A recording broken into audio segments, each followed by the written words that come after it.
क्यों क्या हुआ? हाँ नहीं एक नहीं जब लोग गायब हो रहा है क्या बात है? मजा नहीं आ रहा है क्या पढ़ना है? बहुत सारे लोग क्लास से गायब हो गए। चलिए कोई नहीं, हमें तो पढ़ाना है, जो रहेगा उसको पढ़ाएंगे। तो ये बताइए कुछ रिवीजन किए थे आप लोग? कुछ इधर देखिएगा, कुछ रिवीजन किए थे आप लोग? जितना पढ़ाए थे, जितना बताए थे उतना आप लोग रिवीजन किए कि नहीं? दो ईमानदारी से बताइएगा। आवाज सही जा रहा है कि स्लो जा रहा है? बताइएगा, ईमानदारी से बताइएगा। रिवीजन किए थे कहीं? नहीं किए। क्या जरूरत है रिवीजन करने का? एग्जाम में तो ऐसे ही निकल जाएगा, एग्जाम लिख लेंगे। कहाँ तक कंप्लीट हो चुका था? चंदेल शासक। अच्छा, आप लोग मेडिकल में क्या क्या पढ़ रहे हैं अभी? क्लास नहीं चल रहा? अच्छा, क्या होगा कोई इशू? चलिए अगला टॉपिक लिखिए, गहड़वाल वंश। अगला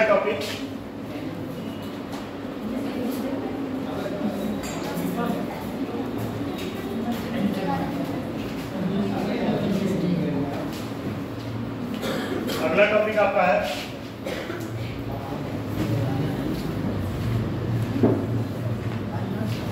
गहड़वाल वंश।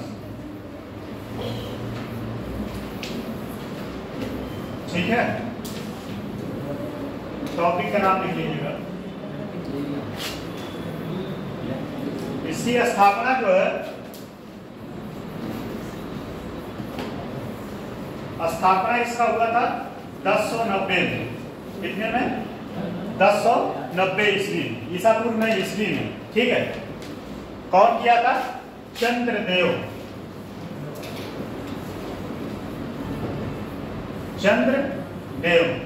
चंद्रदेव नामक व्यक्ति ने गहड़वाल वंश का स्थापना किया था। और ये इसी वंश के थे। वो चंदावर का जो युद्ध हुआ था, पता है किसी को कब हुआ था? 1194। किसके किसके बीच हुआ था? पृथ्वीराज चौहान के बीच हुआ। मोहम्मद गौरी और जयचंद के बीच। वो इसी साम्राज्य से जुड़ा था। ठीक है, ये आपके टॉपिक में है इसलिए है। वैसे ये तो कह सकते हैं कि ये कॉमन टॉपिक है। ये उत्तराखंड में भी है और यूपी में भी है। कहाँ उत्तराखंड में भी है? उत्तराखंड में इसलिए है, पहले यूपी का पार्ट हुआ करता था, तो जब यूपी अलग हो गया उसके बाद ये उत्तराखंड में चला गया। लेकिन पढ़ना पड़ता है हमें, यहाँ से क्वेश्चन बन सकता है। ठीक है, यहाँ से एग्जाम में आपके क्वेश्चन बन सकता है। अच्छा, आज जो है ये पूरा टॉपिक फिनिश करेंगे और उबिएगा मत। ठीक है, कंप्लीट करना है। इसके बाद नेक्स्ट क्लास में चलिए नीचे गहड़वाल वंश की क्लास नहीं है, तो पता नहीं, इसके बाद की क्लास नहीं है शायद।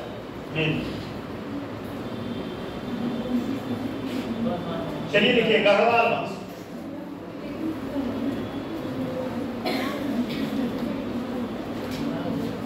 गहड़वाल वंश या राठौर वंश, ब्रैकेट में लिखिएगा। गहड़वाल वंश या राठौर वंश?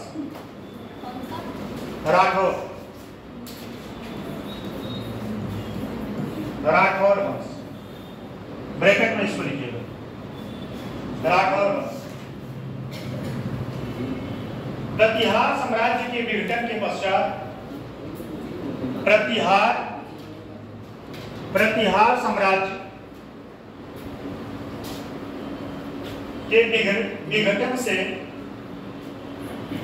के विघटन से फैली हुई अर्थव्यवस्था का लाभ उठाकर अर्थव्यवस्था का लाभ उठाकर 1090 1090 ईस्वी के लगभग चंद्रदेव नामक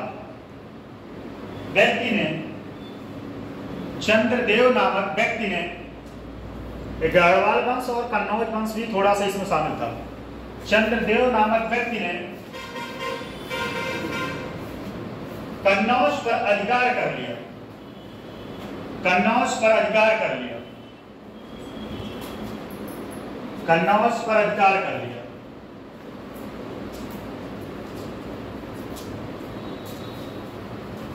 इस वंश का इतिहास हमें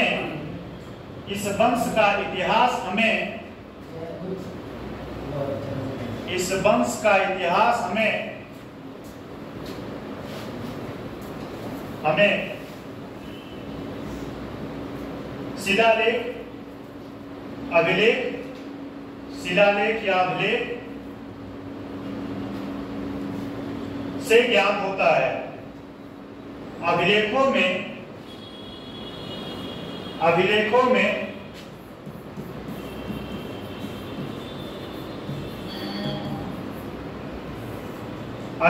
में गोविंद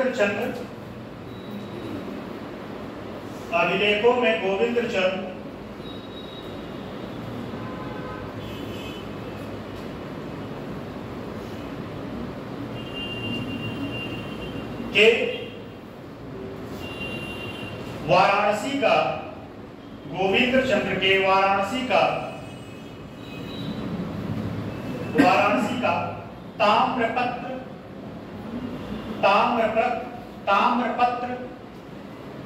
ताम्रपत्र शिलालेख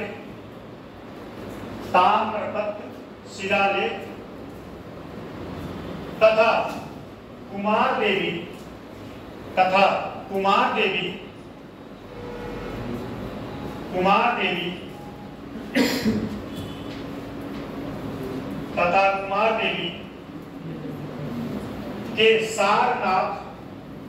देवी के सारनाथ अभिलेख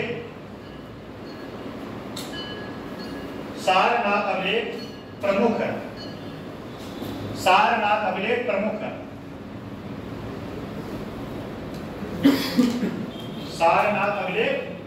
है। ठीक है, आगे लिखिए। इस वंश का सबसे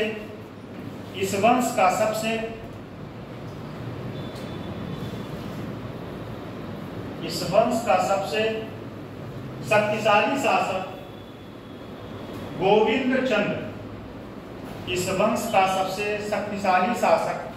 गोविंद चंद्र था।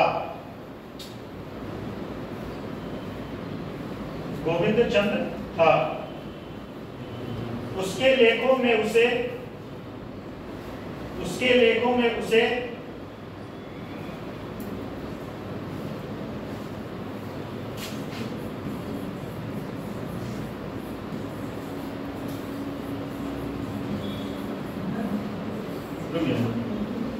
विविध विचार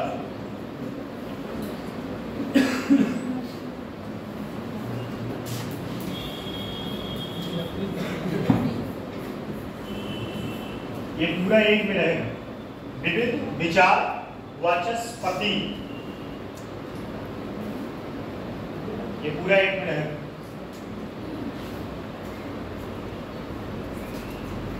विविध विचार वाचस्पति,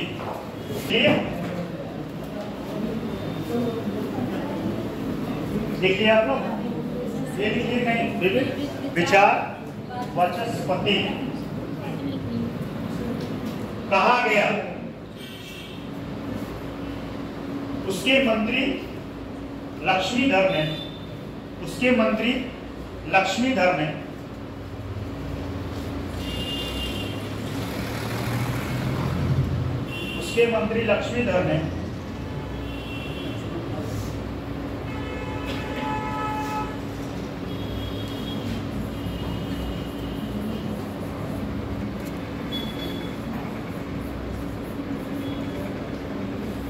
लिख लीजिएगा। उसके मंत्री लक्ष्मीधर ने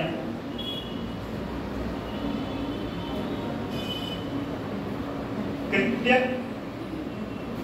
कल्पतरु,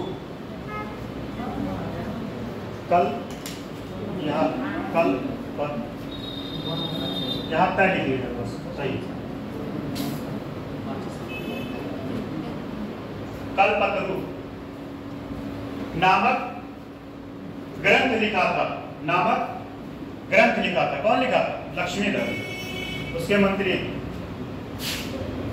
ये ऐसा ऐसा खुफिया फैक्ट है कि अगर आरोप में आ जाए तो आपको प्लस हो जाएगा, एक क्वेश्चन तो प्लस हो ही जाएगा। ये आज तक कहीं किताब में पढ़े हैं? बताइए, किसी किताब में मिला? चलिए आगे लिखिए। जयचंद गढ़वाल वंश का, जयचंद गढ़वाल वंश का, गढ़वाल वंश का अंतिम शासक था, अंतिम शासक था।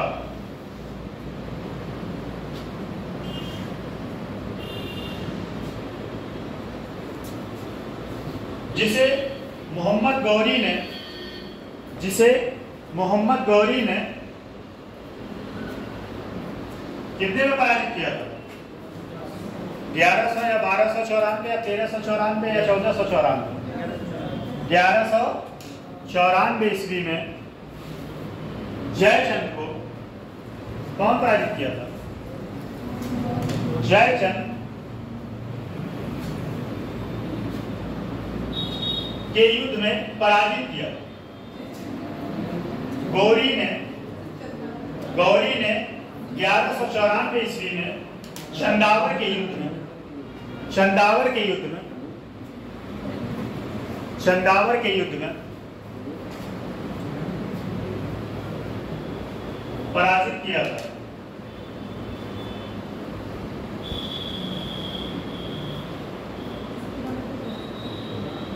पराजित किया था। अगला लिखिए कन्नौज। कन्नौज के आपके क्वेश्चन बना है, ठीक है। कन्नौज के सांस्कृतिक, सामाजिक, आर्थिक, पर्यटन की दृष्टि से इन सब का इंपॉर्टेंस के बारे में क्वेश्चन बना है आपके एग्जाम में, ठीक है। पिछले ही साल आया था, आगे भी बनने का संभावना है। देखिए कन्नौज, कन्नौज किसी वंश नहीं, कन्नौज शहर, कन्नौज।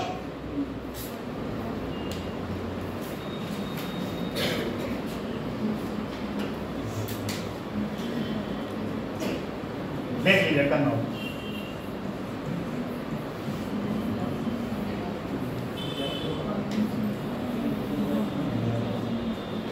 इसका सामाजिक महत्व, सांस्कृतिक, आर्थिक,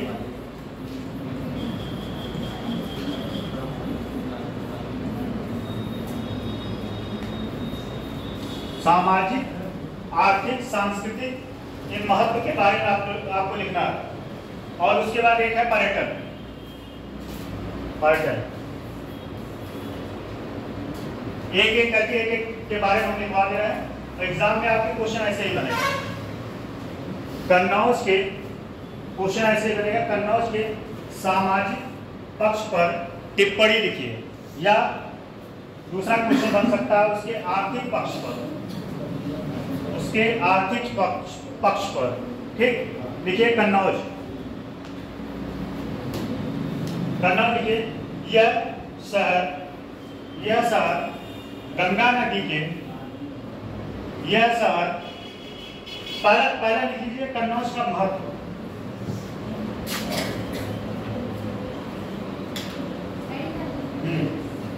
कन्नौज का महत्व,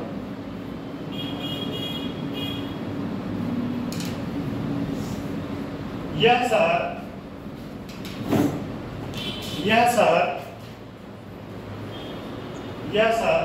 गंगा नदी के तट पर स्थित है, जिसके कारण यहाँ की भूमि उपजाऊ,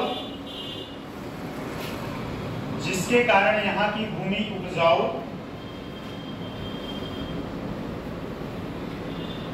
उपजाऊ है। यह शहर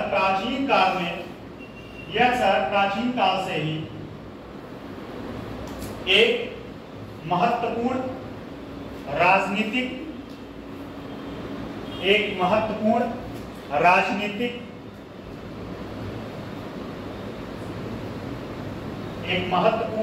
राजनीतिक और सांस्कृतिक केंद्र रहा। मध्यकाल में कन्नौज अपनी समृद्धि, लिख लेंगे कि लिखना पड़ेगा? मध्यकाल में कन्नौज अपनी समृद्धि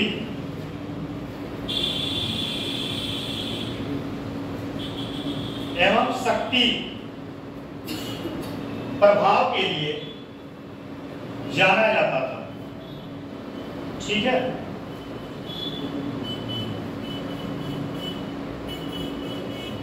फिर अगला टॉपिक उसी लिख लीजिएगा। कन्नौज का विस्तार कहाँ का है? कन्नौज का विस्तार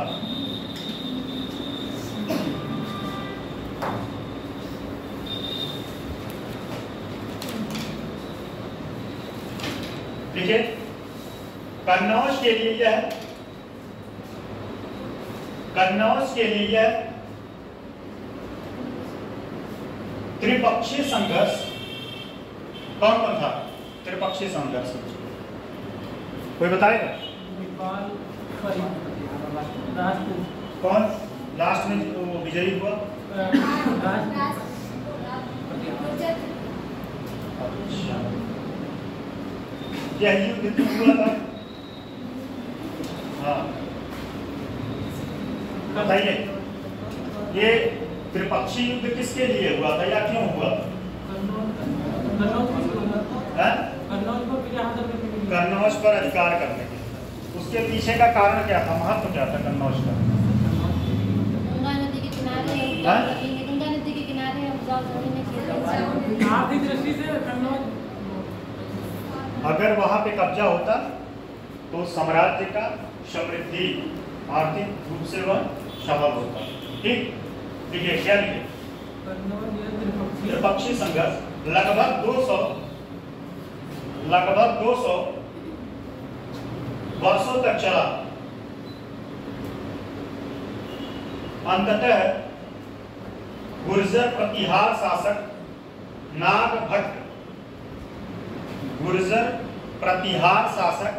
नागभट्ट, लिख लेंगे कि लिखना पड़ेगा? नागभट्ट। गुर्जर प्रतिहार शासक नागभट्ट द्वितीय ने नागभट्ट द्वितीय के पक्ष में रहा। क्या विजय रहा? मतलब यही विजयी हुआ। नागभट्ट ने गुर्जर प्रतिहार साम्राज्य, नागभट्ट ने गुर्जर प्रतिहार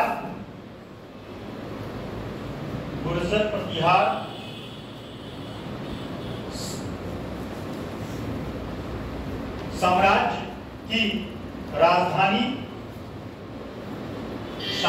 की राजधानी बनाया। किसको बनाया था? कन्नौज को। नागभट्ट ने गुर्जर प्रतिहार साम्राज्य की राजधानी किसको बनाया था? कन्नौज को।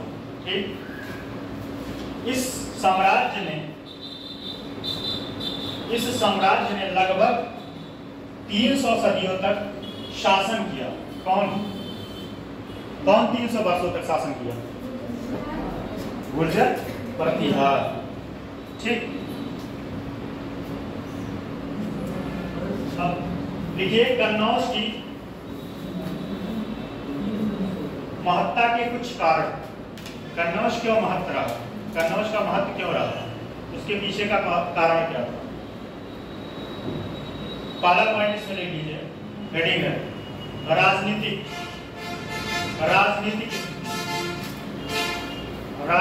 स्थिति। ये हेडिंग है, ठीक है। कन्नौज गंगा नदी के तट पर, कन्नौज गंगा नदी के तट पर स्थित है, जो उत्तर प्रदेश में एक महत्वपूर्ण जल मार्ग, सबसे बड़ा जल मार्ग कौन सा है, कोई बताएगा? सबसे बड़ा जल मार्ग, भारत जल मार्ग, नंबर क्या है उसका, कोई बताएगा? सबसे बड़ा जल मार्ग भारत का, जो आता हो किसी को कोई बताए, कुछ भी बताए।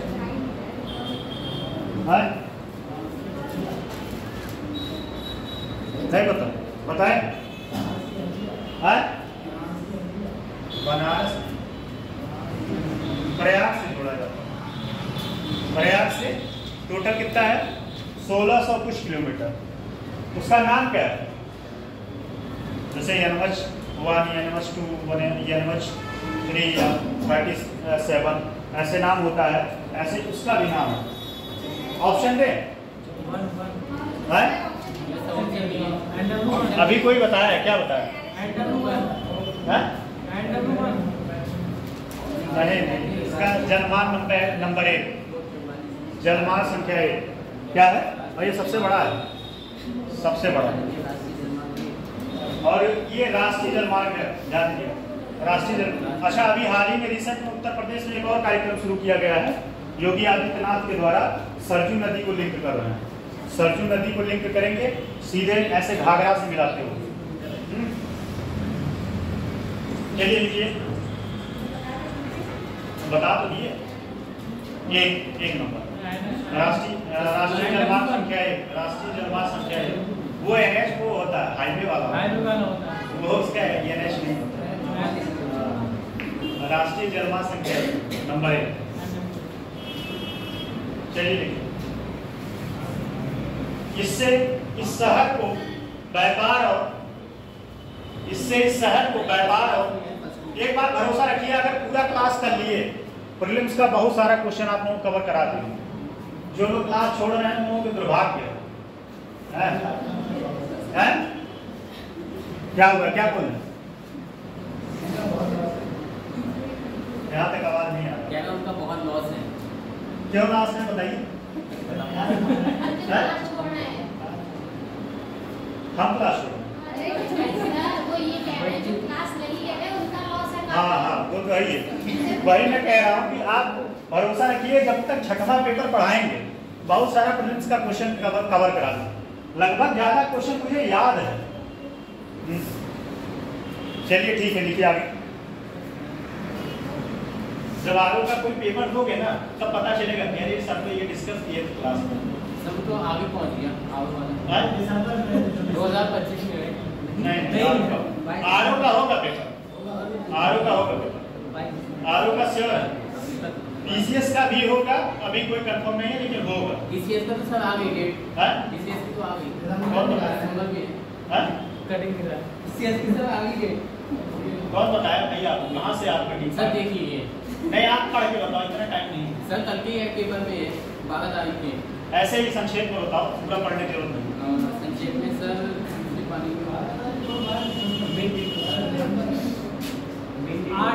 दिसंबर में 7-8 दिसंबर 2 दिन है। अभी आप लोग हवा मोड़ रहे हैं। वो एक लेटर वायरल हो गया था, उसी के बेसिस पे जो है, और ये कॉन्फिडेंशियल लेटर था। जिसने भी वायरल किया है ना उसका कुड़की होगा, ये बात जान लीजिए, जिसने भी वायरल किया है, क्योंकि वो लेटर मार्केट में नहीं, मतलब मार्केट में नहीं आना चाहिए। सर छोड़ो, वो हमारा वो तो है नहीं, ये तो पेपर की न्यूज़ है। नहीं, पेपर अभी वो लेटर जो जारी किया गया था सेंटर के लिए जारी किया गया था। ठीक है, चलो ठीक है, अभी जो होगा देखा जाएगा। व्यापार और वाणिज्यिक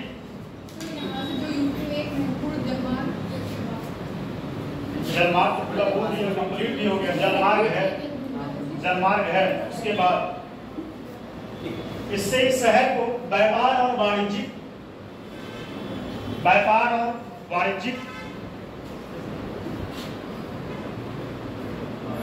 के साथ ही लकड़ी के खिलौने एवं पीतल के लिए भी जाना जाता है, पीतल के लिए भी प्रसिद्ध है। पीतल के लिए एक अच्छा, वन डिस्ट्रिक्ट वन प्रोडक्ट कितने लोगों को याद है बताइए? हाँ, कितने लोगों को याद है बताइए? अयोध्या का क्या है? वन डिस्ट्रिक्ट वन प्रोडक्ट में अयोध्या को क्या दिया गया?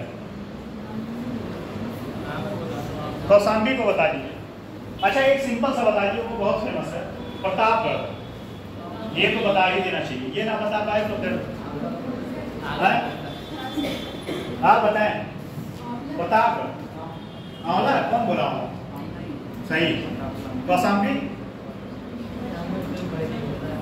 अयोध्या, लड्डू तो सही आप जा रही हैं, लेकिन आप बताएं, आप तीनों लोग में से बताएं, आप इधर बताएं। अयोध्या, आप पीछे बताएं। गुड़, गुड़ जानते हैं क्या आप? उसका एक और नाम क्या है? नहीं, वन डिस्ट्रिक्ट, हाँ गुड़ वो ठीक है, वन डिस्ट्रिक्ट वन प्रोडक्ट में भी है।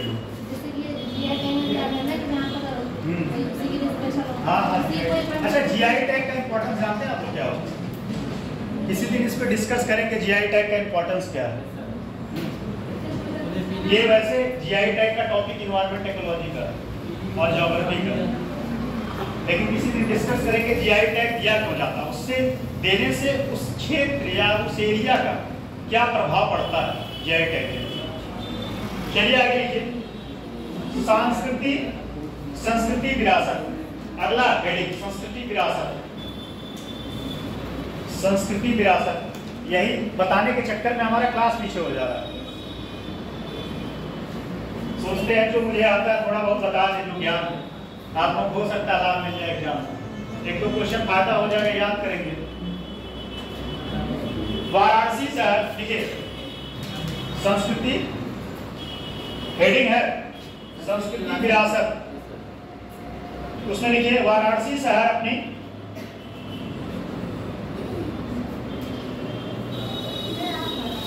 एक मिनट, कन्नौज में क्या कहते हैं?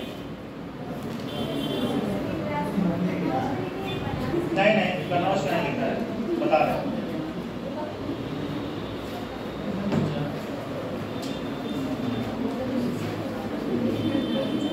ठीक है,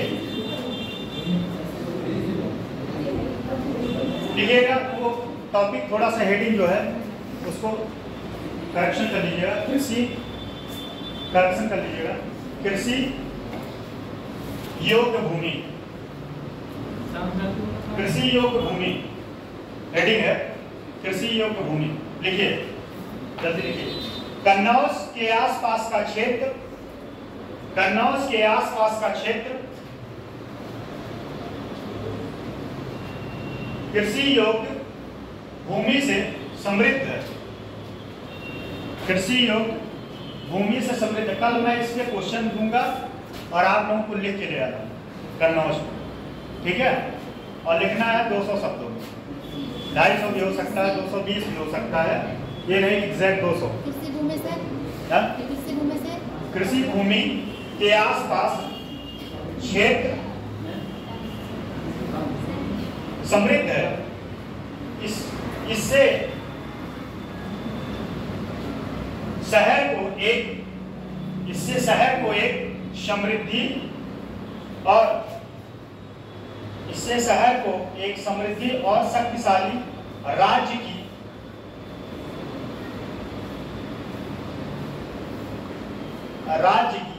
राजधानी बनाने का आधार प्रदान किया गया। इसको राजधानी बनाने के पीछे का कारण क्या था?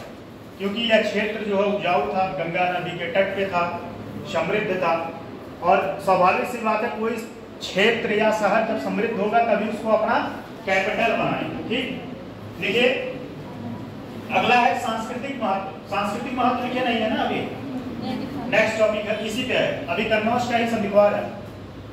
सांस्कृतिक महत्व,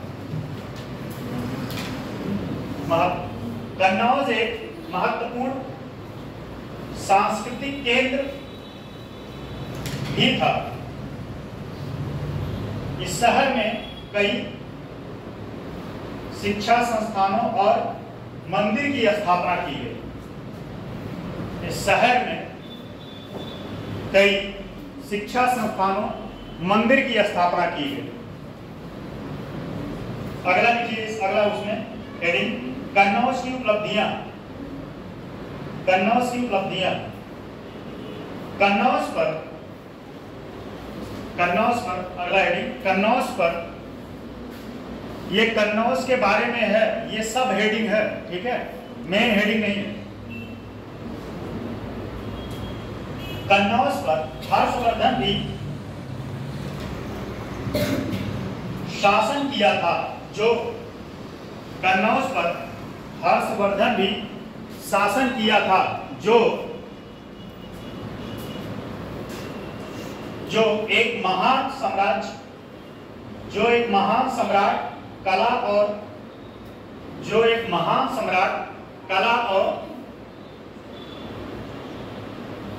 कला और साहित्य के संरक्षक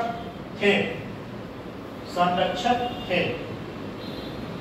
अगला कन्नौज के शासकों का प्रभाव, हेडिंग सब हेडिंग कन्नौज के शासकों का प्रभाव। कन्नौज के शासकों का प्रभाव देखिए, कन्नौज के शासकों का पूरे उत्तर भारत पर प्रभाव था।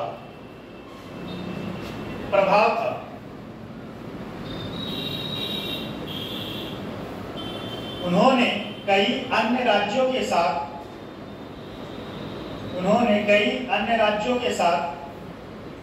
राजनयिक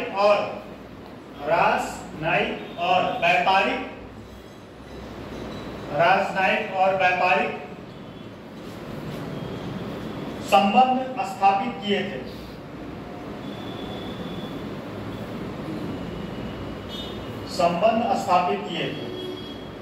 पैराग्राफ चेंज करके लिखिएगा, कन्नौज का महत्व, पैराग्राफ चेंज करके कन्नौज का महत्व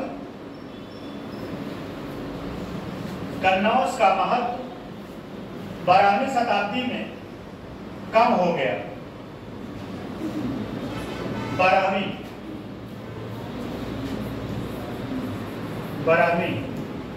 शताब्दी में कम हो गया।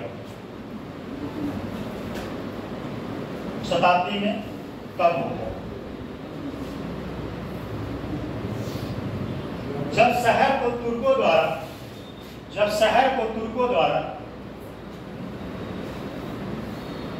जीत लिया गया था, हालांकि कन्नौज आज भी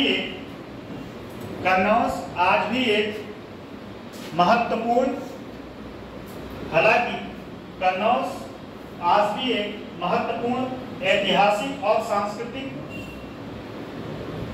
का केंद्र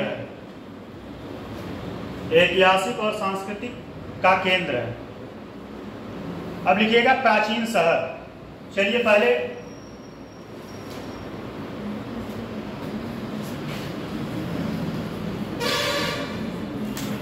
पहला है आपका वाराणसी। इसका भी वही चीज रहेगा। पहले बताइए इसका महत्व क्या है। पौराणिक काल में इसको क्या कहा गया? काशी क्यों कहा गया? यह किसके लिए प्रसिद्ध है? किस धर्म के लिए? हिंदू धर्म, ठीक है। किस भगवान को समर्पित है? भगवान शिव को। यहाँ पे एक महत्वपूर्ण चीज है, क्या है बताइए? एक लोग बोलिए वाराणसी। काशी विश्वनाथ मंदिर। कभी गए हैं काशी विश्वनाथ? जाइएगा, घूम के आइएगा, कॉरिडोर बहुत अच्छा है। वो कौन से नंबर का ज्योतिर्लिंग है? टोटल कितने हैं भारत में पता है ज्योतिर्लिंग? उसमें से एक वो भी है ज्योतिर्लिंग। पहली बात तो उसका धार्मिक दृष्टि से वाराणसी महत्वपूर्ण पर्यटन की दृष्टि से। अच्छा, उत्तर प्रदेश में आगरा के बाद सबसे ज्यादा पर्यटक कहाँ आते हैं? सबसे ज्यादा आते हैं, हाँ, आगरा के बाद सबसे ज्यादा आगरा में, उसके बाद कहाँ आते हैं? वाराणसी में। अच्छा, वाराणसी में कितने लोग गए घूमने? कोई लोग नहीं गए। जीवन का आनंद लीजिए, इसी में पढ़ाई करना, इसी में घूमना भी है, लेकिन सीरियस होकर पढ़ाई करिए, घूमना भी चाहिए। साल में एक बार जो है टूर करना चाहिए, उससे जो है आपका माइंड रिसेट हो जाता है। क्या हो, क्यों हंस रहे हैं? क्या कारण? माइंड रिसेट हो जाता है और आप एनर्जी के साथ पढ़ाई करोगे। चलिए और बताइए, वो वाराणसी जो है किस नदी के तट पे स्थित है? गंगा नदी के। क्या हुआ बताइए, कोई समस्या हो तो बताइए। हम क्लास में खड़े हैं, हमसे नहीं पूछते आप लोग, आपस में ही बात किए रहते हैं, हैं? चलिए, पहला तो हो गया धार्मिक दृष्टि से, ठीक है। धार्मिक दृष्टि से क्यों? क्योंकि भगवान शिव को समर्पित है। सांस्कृतिक रूप से भी कह सकते हैं, ठीक है। सांस्कृतिक और पर्यटन और शिक्षा का भी केंद्र, सबसे बड़ी चीज तो बताए, शिक्षा का केंद्र। वहां पे 2 ऐसे विश्वविद्यालय हैं, बताइए कौन कौन सा है? और IIT BHU का स्थापना कौन किया? IIT BHU नहीं, BHU का कौन किया? मदन मोहन मालवीय। उसकी नींव कौन डाले? एनी बेसिस, हाँ हाँ, हिंदी विश्वविद्यालय। वहाँ परिषद में उनका मूर्ति लगा, हमें देख क्या है। हम IIT बात नहीं कर रहे हैं भाई, IIT तो अलग कॉन्सेप्ट है। नहीं, IIT तो एक अलग कॉन्सेप्ट है। IIT मदन मोहन, इसके बारे में थोड़ा सा जान लीजिए। मदन मोहन मालवीय पंडित तो थे ही, जब वो कहीं जाते थे निमंत्रण पे, तो जब उनको दक्षिणा मिलता था तो वो कहते थे हमारा सहयोग करिए, हम एक विश्वविद्यालय बनवा रहे हैं, मतलब एक कॉलेज बना रहे हैं, वहाँ पे शिक्षा दिया जाएगा। वहाँ पे लोगों से बहुत फंडिंग लिया मदन मोहन मालवीय। अच्छा, उन्होंने एक सभा का दिया, स्थापना किया। कोई बताएगा? मॉडर्न आप लोग नहीं पढ़े हैं? हाँ, आधुनिक इतिहास, आधुनिक काल का इतिहास पढ़ेंगे। हिंदू महासभा का, किसका? हिंदू महासभा का। हिंदू महासभा कहाँ किया गया था स्थापना? बताइए, आप बताइए, हिंदू महासभा कहाँ किया गया? काशी में। अच्छा, और कोई बताएगा? हिंदू महासभा का स्थापना कहाँ किया गया था? प्रयाग। कब किया गया था? 1915। ये 4 क्वेश्चन आपका तैयार हुआ। चलिए लिखिए, वाराणसी। पहले लिख लीजिए उत्तर प्रदेश का प्राचीन शहर। पहला है उत्तर प्रदेश का प्राचीन शहर। प्राचीन शहर में कौन कौन से? प्रयाग हो गया, वाराणसी हो गया, अयोध्या हो गया। जो इंपॉर्टेंट है उसको लिखवा दे रहे हैं। वैसे तो बहुत सारे हैं, वहां से क्वेश्चन बनने की उम्मीद कम है। अयोध्या से है? हाँ, तो श्रावस्ती के बारे में आपको पता ही है। श्रावस्ती के बारे में तो जो हेडिंग है, इसी हेडिंग के बेसिस पे आपको लिखना पड़ेगा सारे पे। आर्थिक, राजनीतिक, सांस्कृतिक और पर्यटन, ये 3। कोई भी शहर के बारे में पूछेगा तो ये 3-4 पॉइंट आपको लिखना ही पड़ेगा, उसमें दिखाना पड़ेगा। देखिए, उत्तर प्रदेश का प्राचीन शहर, देखिए उत्तर प्रदेश के प्राचीन शहरों का एक गौरवशाली इतिहास रहा। उत्तर प्रदेश के प्राचीन शहरों का एक गौरवशाली इतिहास रहा, जो आप लोगों का दुख कुछ दिन में दूर हो जाएगा, क्योंकि एंशिएंट खत्म होने वाला है। एंशिएंट ये सबसे बोरिंग है। एंशिएंट वहां पढ़े होंगे, वहां भी कैसा लगा था? थोड़ा सा ये बोरिंग होता है। उसके बाद तो फिर मॉडर्न में तो सब कोई आता है, सबको आता है। जो अपने कला, संस्कृति, ज्ञान, परंपरा और जो अपने कला संस्कृति ज्ञान परंपरा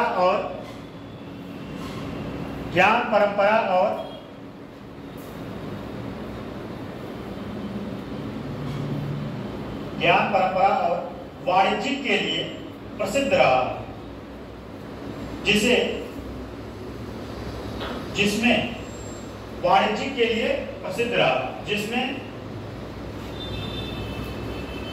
बनारस, अयोध्या,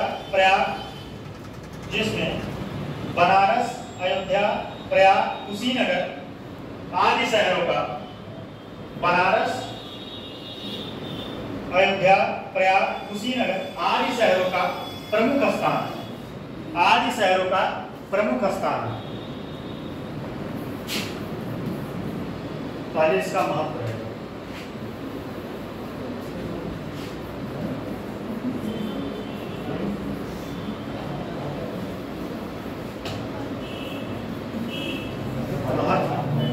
सांस्कृतिक, हित, राजनीतिक और आर्थिक।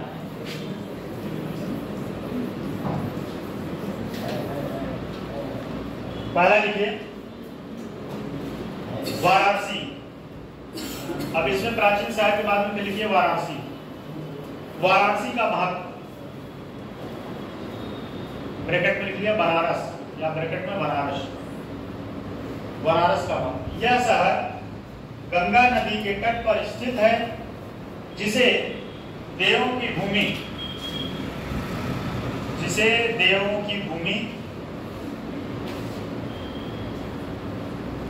भूमि भी कहते हैं। यह आर्थिक दृष्टि से महत्वपूर्ण शहर है।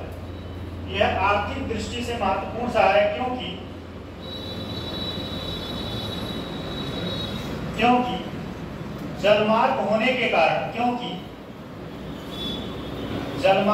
के कारण यहाँ वाणिज्यिक गतिविधियां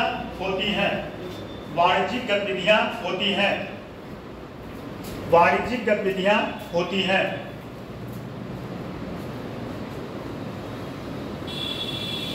इसे काशी की धरती के नाम से भी जाना जाता है। अच्छा, लॉजिस्टिक कास्ट किस पे कम आता है? बाई सड़क या जल मार्ग? सही होता है, एकदम सही। जल मार्ग से लॉजिस्टिक कॉस्ट जो है कम आता है, सड़क से ज्यादा आता है। वाणिज्यिक गतिविधियां होती हैं। इसे काशी की धरती के नाम से भी जाना जाता है। आर्थिक महत्व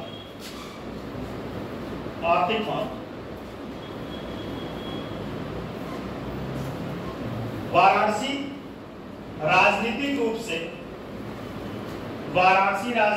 से उत्तर प्रदेश के पूर्वी भाग में स्थित है। वाराणसी राजनीतिक रूप से उत्तर प्रदेश के पूर्वी भाग में स्थित है। यह शहर लखनऊ, प्रयागराज और पटना से निकटता रखता है, या कह सकते हैं पास में निकटता रखता है,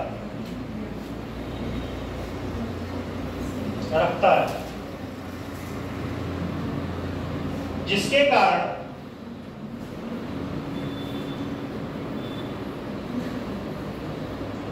कारण इसका आर्थिक महत्व, जिसके कारण इस शहर का आर्थिक महत्व बढ़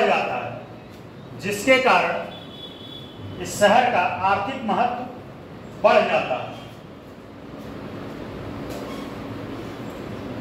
यहाँ पर रेशम की साड़ी बनती है, जो पूरे विश्व में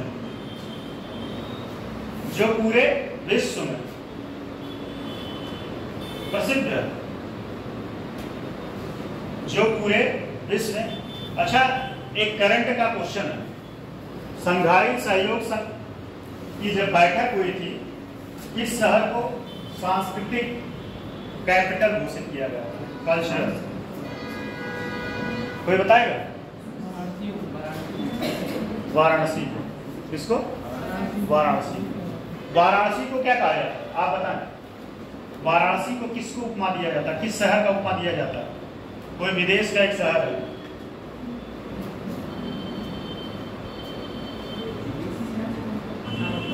चलिए थोड़ा सा हिंट दे रहे हैं, जापान का शहर। अब एग्जैक्ट हिंट तो नहीं बताएं। चलिए लिखिए लिखिए, अभी आई लिखिए, आगे लिखिए। रेशम की साड़ी के लिए प्रसिद्ध है। ठीक, साथ ही लकड़ी के खिलौनों की साथ ही लकड़ी के खिलौनों की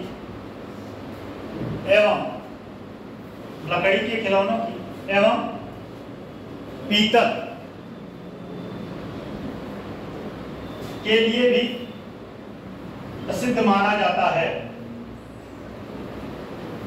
सांस्कृतिक विरासत, बात हेडिंग है ये, सांस्कृतिक विरासत। देखिए, वाराणसी शहर अपनी सांस्कृतिक विरासत के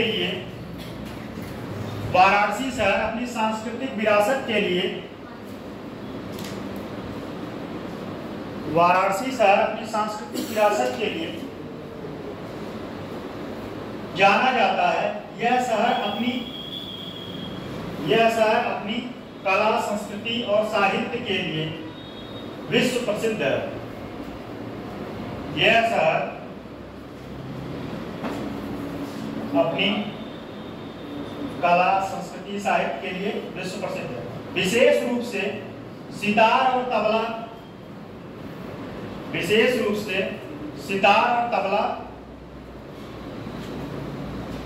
गायन, शास्त्रीय संगीत शामिल है।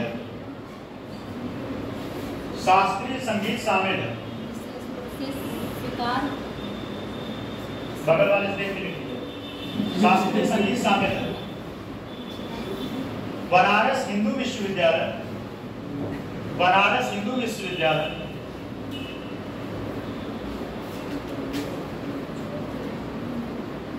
के भीतर भारत का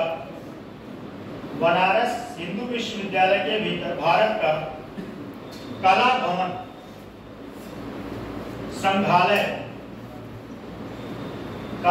संग्रहालय में कई पेंटिंग मूर्तियां और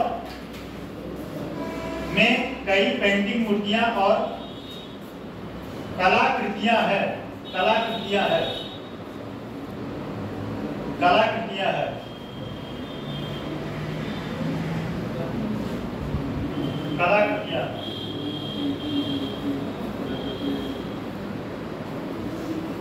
ठीक, आगे देखिए। अगला हेडिंग है वाराणसी में पर्यटन। वाराणसी को जापान का क्योटो शहर, वाराणसी को जापान का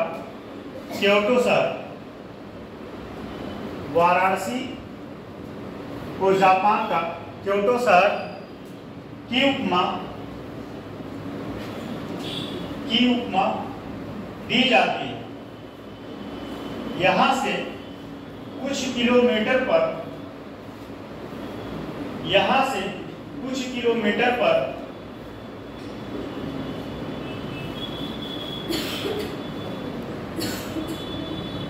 सारनाथ स्थित है,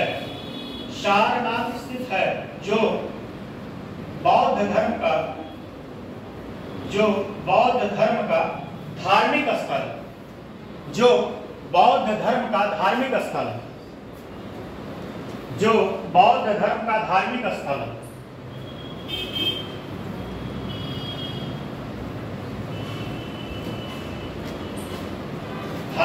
है। ठीक, यहां पर धमेक लिखिएगा। धमेक स्तूप, चौखंडी स्तूप और मूल गंधा मूलगंधा, कुटी बिहार जैसे स्थल स्थित हैं, जो स्थल स्थित हैं जो पर्यटकों को आने के लिए आकर्षित करता है। आने के लिए आकर्षित करता है, क्या वो लिख चुकी है क्या? आने के लिए आकर्षित करता है। आने के लिए आकर्षित करता है। वाराणसी में विदेशी पर्यटक भारी संख्या में, वाराणसी में विदेशी पर्यटक भारी संख्या में हर साल आते हैं, जिससे इस शहर की आर्थिक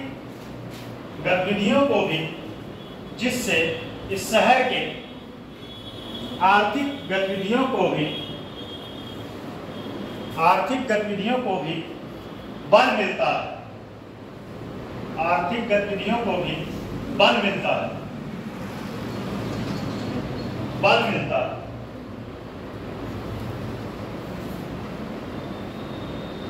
पैराग्राफ चेंज करके लिखिए। वाराणसी को हिंदू धर्म,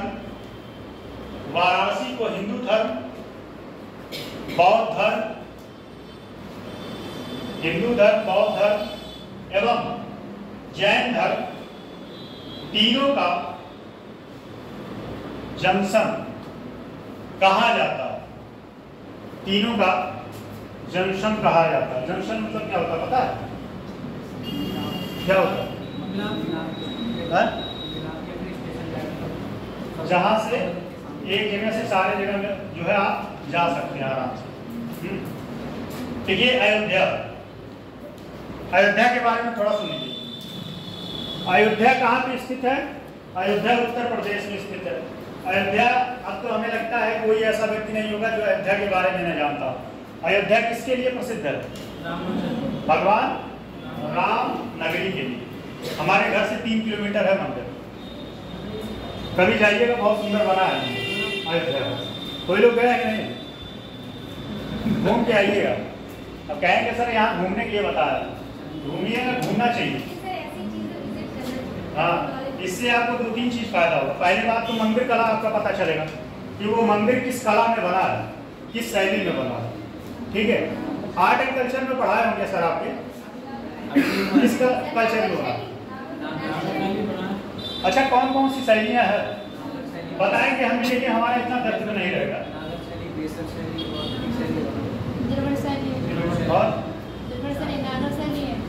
और एक गंधार शैली। किस शैली को बना अयोध्या? नागर। अच्छा बताइए, द्रविड़ शैली कहाँ बनता है? किधर? दक्षिण भारत में। और उत्तर भारत में? नागर शैली। मंदिर कला के बारे में पता है? उसका बेस कैसे? दक्षिण भारत का जो मंदिर होता है कितने फीट होता है? मंडप, गर्भगृह, ये सब होता है।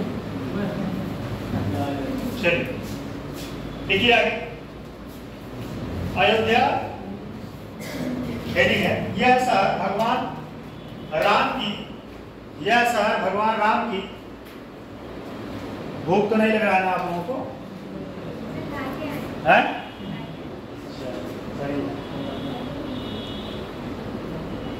राम की जन्मभूमि के नाम से भी जाना जाता है। राम की जन्मभूमि के नाम से भी जाना जाता है। जब आप लोगों का क्लास कंप्लीट होगा एक बार जरूर जाइएगा, घूम के आइएगा, भगवान राम का आशीर्वाद लेके आइएगा। 2 जगह तो जरूर जाइएगा, 2-3 जगह, एक अयोध्या, बनारस, इलाहाबाद जाके घूम के आइएगा, जो हमारा कर्म भूमि हुआ करता था। इलाहाबाद बहुत सुंदर शहर है। इसकी प्राचीन राजधानी के नाम से जाना जाता था। इसकी प्राचीन राजधानी साकेत थी। इसकी प्राचीन राजधानी साकेत थी। यह हिंदुओं के साथ या हिंदुओं के साथ सबसे महत्वपूर्ण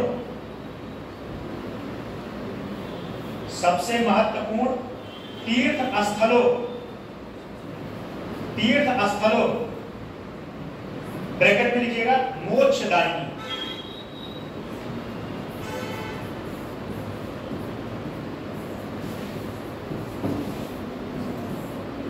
मोक्षदायिनी सप्त ब्रैकेट में रहेगा ये मोक्षदायिनी। शब्द पुरियों ब्रैकेट क्लोज में से एक माना जाता है।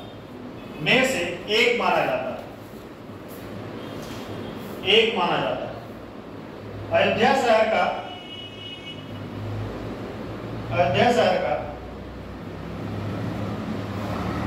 जिक्र अथर्ववेद लिखेंगे कि लिखना पड़ेगा?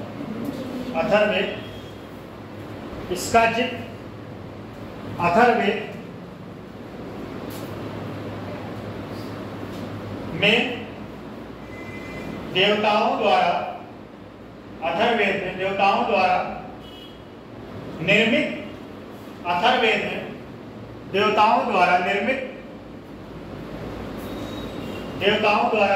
और स्वयं स्वर्ग के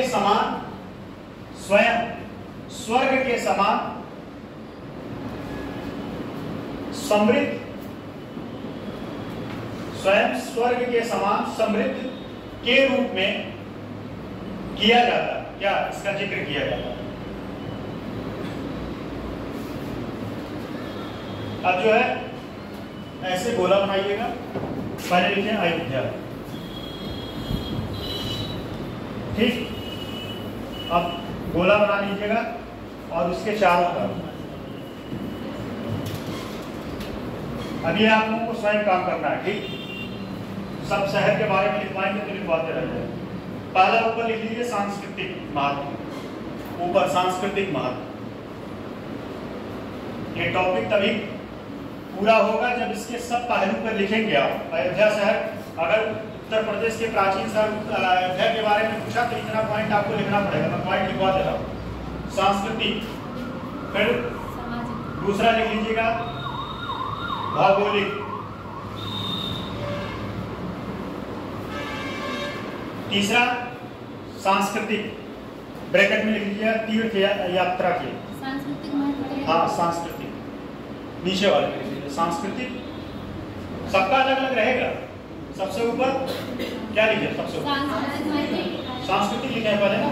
हाँ ठीक है, सांस्कृतिक काट लीजिएगा। फिर लिख लीजिएगा राजनीतिक तो इतना बड़ा महत्व है इसका कि जो है वहां हार गया बीजेपी। अगला लिखिए पर्यटन।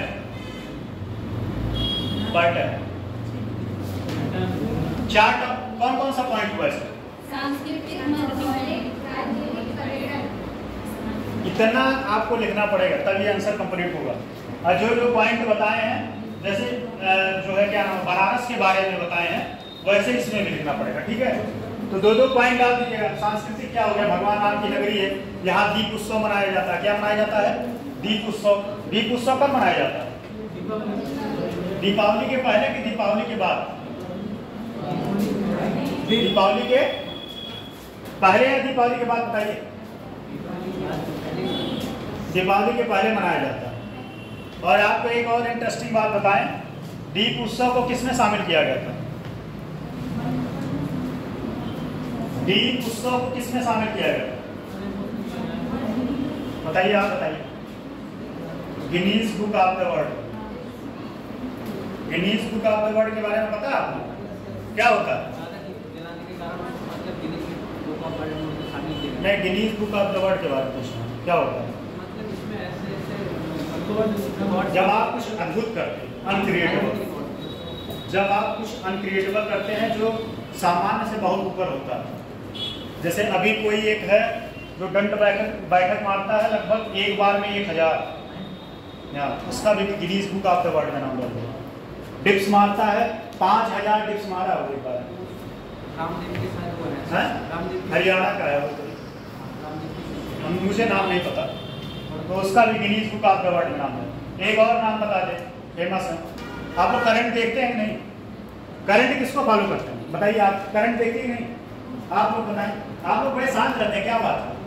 क्लास में बोला करिए, पढ़ा करिए, ठीक है? करंट देखते हैं? नहीं देखते।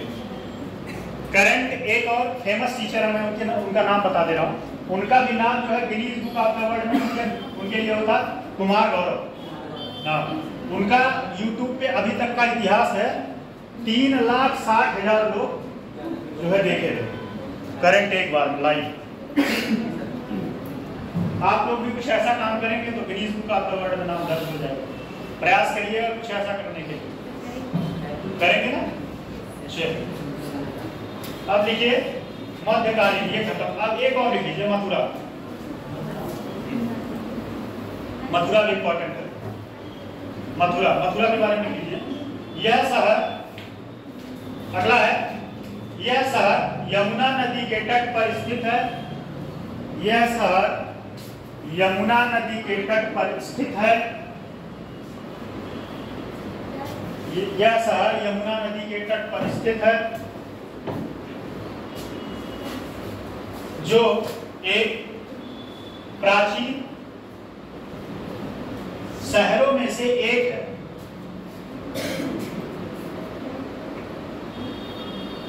भगवान कृष्ण की जन्मस्थली होने के नाते, भगवान कृष्ण की जन्मस्थली होने के नाते, भगवान कृष्ण की जन्मस्थली होने के नाते, अच्छा अटेंडेंस चलता है क्या? होने के नाते यह विश्व विख्यात है। यह विश्व विख्यात है।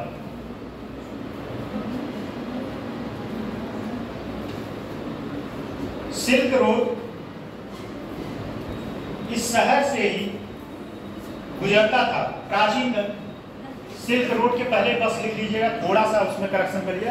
प्राचीन का या प्राचीन, सिल्क के पहले, सिल्क नहीं, सिल्क जो लिखिए ना उसके पहले लिखिए प्राचीन काल में सिल्क रोड।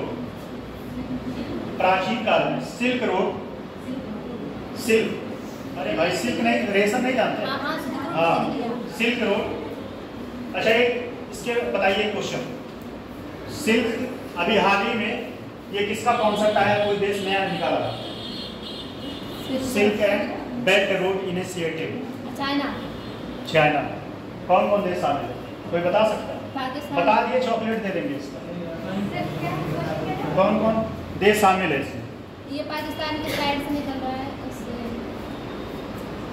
वैसे तो पाकिस्तान से निकल ही रहा है, कितने देश शामिल हैं? चलिए आप लोगों के भाग्य में नहीं है चीजें। देखिए तो किसी चीज का टाइम होता है। कौन बनेगा करोड़पति में दिन भर बैठ के थोड़ी आंसर देखते, वहाँ टाइम चलता है हर चीज का। देखिए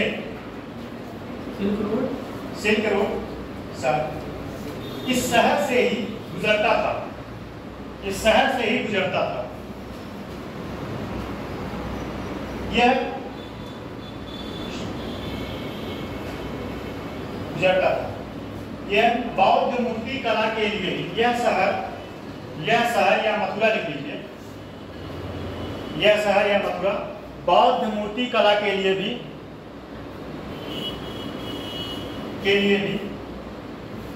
जाना जाता है। अब इसका फिर लिखिएगा, ब्रैकेट में ऐसे गोला बनाइएगा, मथुरा लिख लीजिएगा, ऐसे मथुरा लिखिएगा। इसमें भी सांस्कृतिक भौगोलिक लिखना है। इस शहर के बारे में भी आपको इतना पॉइंट लिखेंगे तब आपका जाके आंसर, और एक एक शहर के बारे में क्वेश्चन आएगा एग्जाम में। सांस्कृतिक, भौगोलिक और राजनीतिक पर्यटन। हाँ, चार। हाँ, बरसाना कहाँ है? बरसाना कहाँ है? कोई बताएगा? बरसाना कहाँ है? बताइए। बरसाना की होली बहुत फेमस है मथुरा में। और वहाँ पे कौन सी होली खेली जाती है? लठमार होली। और किसको मारा जाता है? किसको मारा जाता है बताइए, आप बताएं। लठमार होली में किसको मारते हैं लोग? महिलाएं जो है अपने पति को मारती हैं। महिलाएं जो है वहाँ जाके कोई भड़ास थोड़ी निकाल देगा क्या जिसको कूट दो अच्छे से। हाँ, महिलाएं वहाँ जो है अपने पति को मारती हैं, वहाँ भड़ास नहीं निकालती। साल भर का एक दिन इसको मार मार के हाथ पैर तोड़ दिए। इसका क्या क्या हो गया? सांस्कृतिक, राजनीतिक, आर्थिक महत्व और भौगोलिक राजनीतिक पर्यटन। ठीक, खाली राजनीतिक भौगोलिक महत्व लिखना, खाली भौगोलिक लिखना। भौगोलिक या राजनीतिक दोनों लिख लीजिए। नहीं मतलब महत्व आगे लिखे, खाली भौगोलिक ही राजनीतिक। जो टॉपिक लिखी है, जब इसका आंसर आपको लिखना होगा, मैं क्वेश्चन बता दे रहा हूँ, ठीक है? क्वेश्चन में आएगा क्या? वन लाइनर फैक्ट तो है नहीं है। आपके एग्जाम में क्वेश्चन बनेगा मथुरा शहर के बारे में, मथुरा शहर के राजनीतिक, सामाजिक, आर्थिक और पर्यटन की दृष्टि से यह कितना महत्वपूर्ण है। संक्षेप में टिप्पणी लिखें, संक्षेप में टिप्पणी लिखें। ये आपका क्वेश्चन बनेगा मेंस। और इवन कह सकते हैं हर शहर के बारे में ही ऐसे क्वेश्चन बनेगा।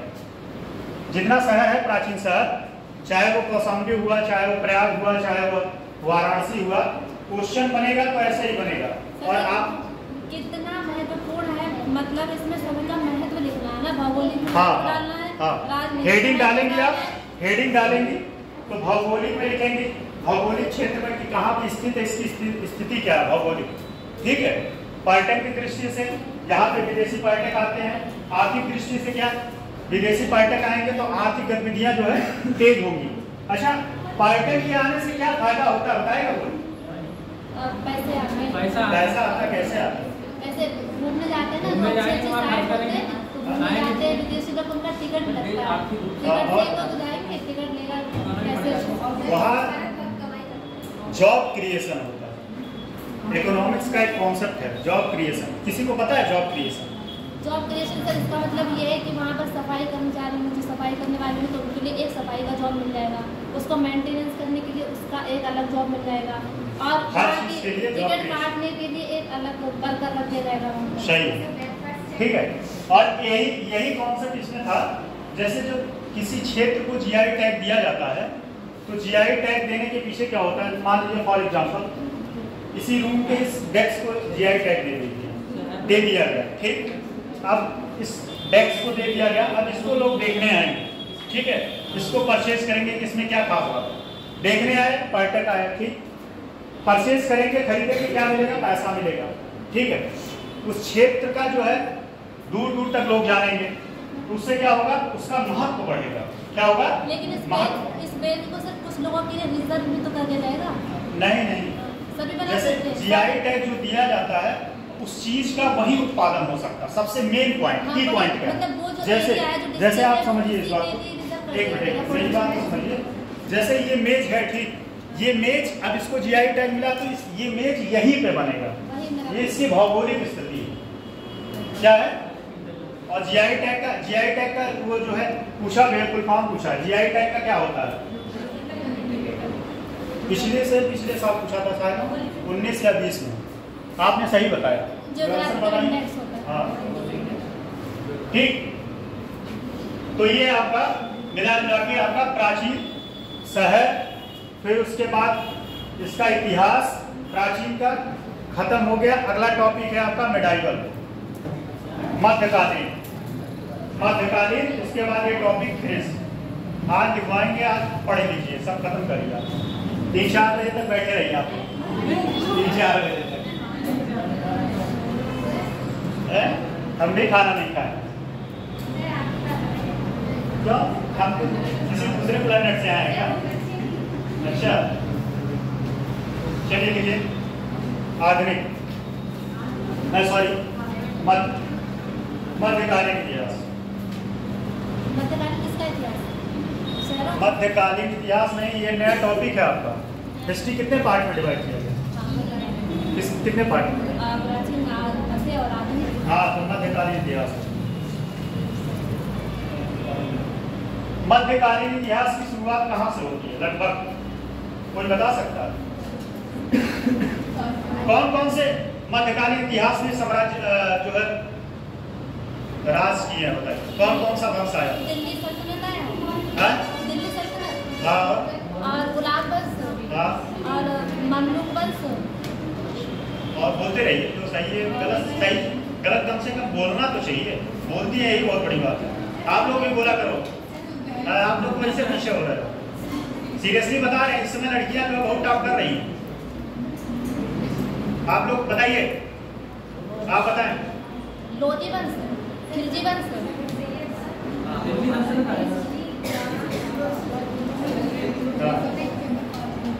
आप बताएं, आप बताएं। मध्यकालीन में कौन कौन से शासक जो है या राज किए थे? आप तीनों लोग में से कोई बताए, कोई भी आकर बता दीजिए। हम ये नहीं पूछ रहे हैं कि आगे से बताइए कौन कौन था मध्यकालीन में, कौन कौन था? गजनवी।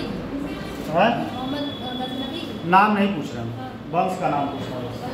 गजनी वंश था। लोधी, खिलजी और गुलाम, सैयद। सबसे लास्ट कौन था? तुगलक। और सबसे ज्यादा राज कौन किया था? सबसे अधिक समय? ये क्वेश्चन बना एग्जाम। और सबसे कम समय तक? सैयद था। कंफर्म? ये खिलजी था। सबसे कम खिलजी था। खिलजी वंश का सबसे प्रतापी कौन था? अलाउद्दीन खिलजी। उसके बारे में क्या एक कहावत है बताइए? एक बहुत फेमस है स्टेट पद्मावत जो है, पद्मावत के बारे में जानते हैं आप लोग? क्या हुआ? पद्मावती ने जौहर किया था। जौहर क्या हुआ था? जौहर जौहर मतलब पता है क्या? आग में कूद जाना। आग में कूद जाना। ठीक।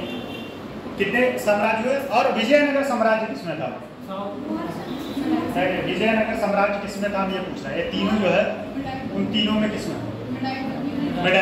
विजयनगर साम्राज्य का स्थापना कौन किया था? विजयनगर साम्राज्य क्या था? हमसे क्वेश्चन पूछिए, हम भी खड़े हैं। विजयनगर साम्राज्य का स्थापना कौन किया था? हरिहर और बुक्का दोनों भाई थे, जो कि हमारे सिलेबस में नहीं। ये आपको पढ़ाएंगे, सर पढ़ाएंगे। हरिहर और बुक्का उनकी वर्तमान समय में वो कहाँ स्थित है? कोई बताएगा? वर्तमान समय तो साम्राज्य की स्थिति वर्तमान समय में कहाँ है? विजयनगर साम्राज्य। विजयनगर साम्राज्य की वर्तमान स्थिति कहाँ? आप तीनों में से कोई बताए? आप बताएं। हम्पी जानते हैं? हम्पी कहाँ है? विजयनगर वहीं है।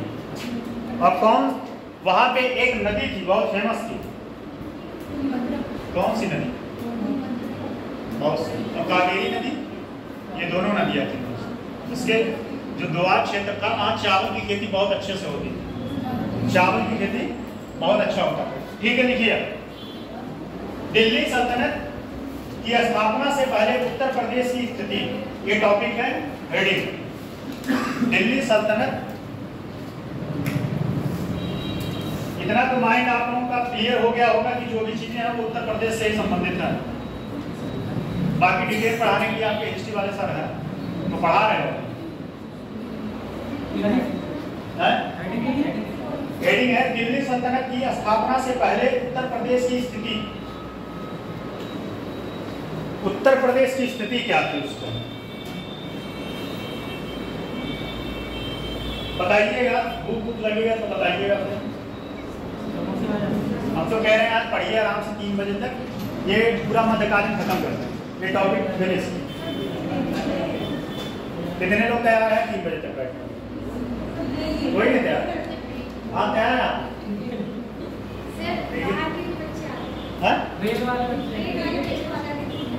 अच्छा ट्रेन वाले कितने बजे ट्रेन? 15 पर छूट जाती है सर। जिसका ट्रेन है वो जा सकता है, उसके लिए नहीं कोई दिक्कत। आप चलिए, उतने देर तक नहीं पढ़ाएंगे भाई, आप यही सदमे में आ जाएंगे फिर। देखिए, दिल्ली सल्तनत की स्थापना 1206 में मोहम्मद गौरी का गुलाम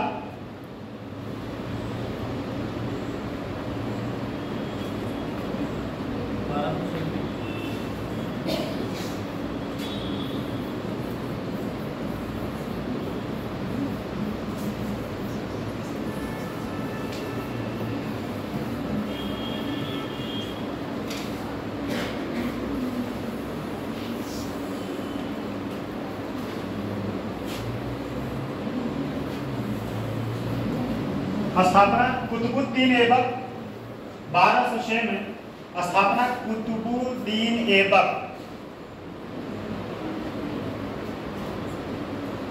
ने किया।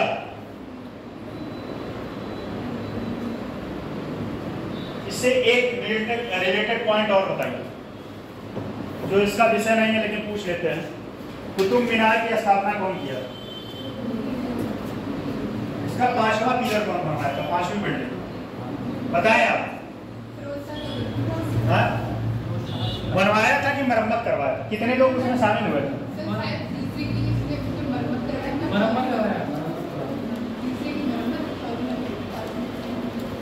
सही सही।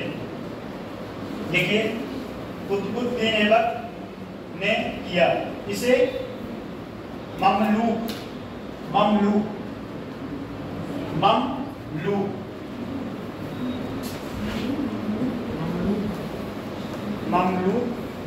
वंश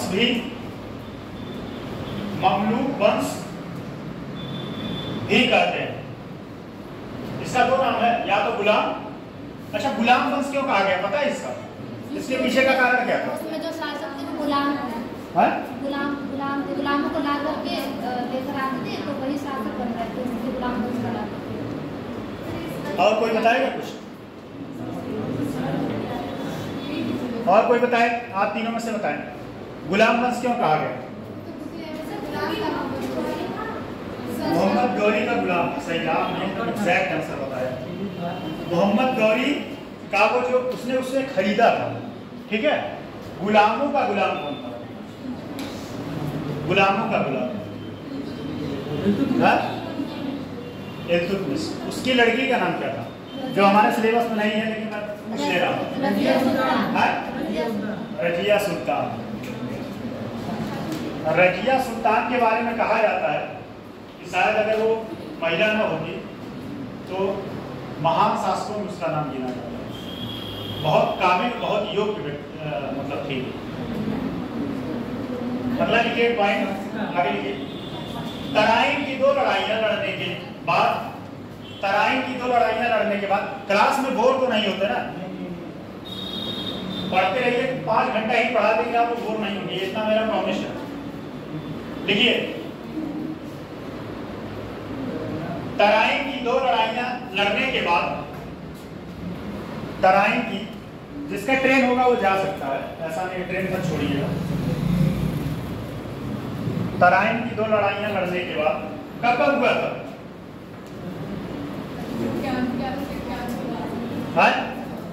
1100 किसके लिए?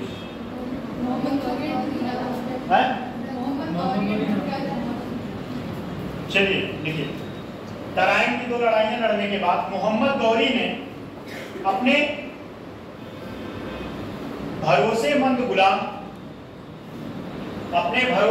गुलाम को सत्ता सौंप कर अपने भरोसेमंद गुलाम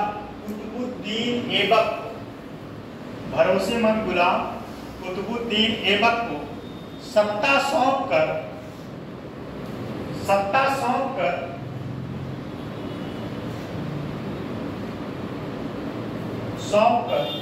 गजनी चला गया।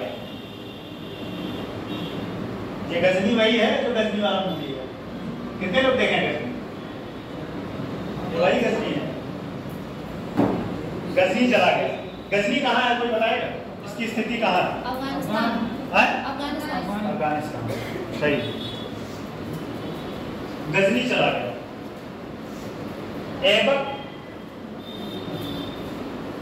ऐबक में गंगा यमुना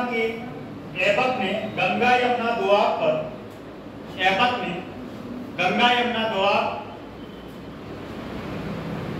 ऐबक में गंगा यमुना दोआब पर आक्रमण करने की योजना बनाई। ऐबक में गंगा यमुना दोआब पर आक्रमण करने की योजना बनाई।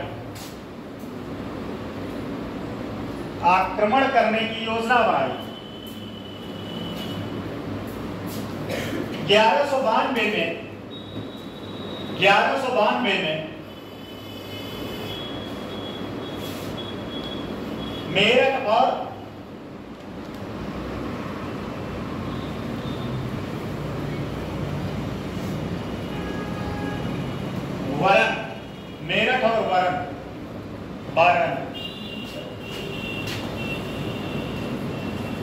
मेरठ और बरन, ये वहीं का शहर, उत्तर प्रदेश का ये। मेरठ और बरन, ब्रैकेट में लिखिएगा आधुनिक बुंदेलखंड, ब्रैकेट में आधुनिक बुंदेलखंड पर कब्जा कर लिया।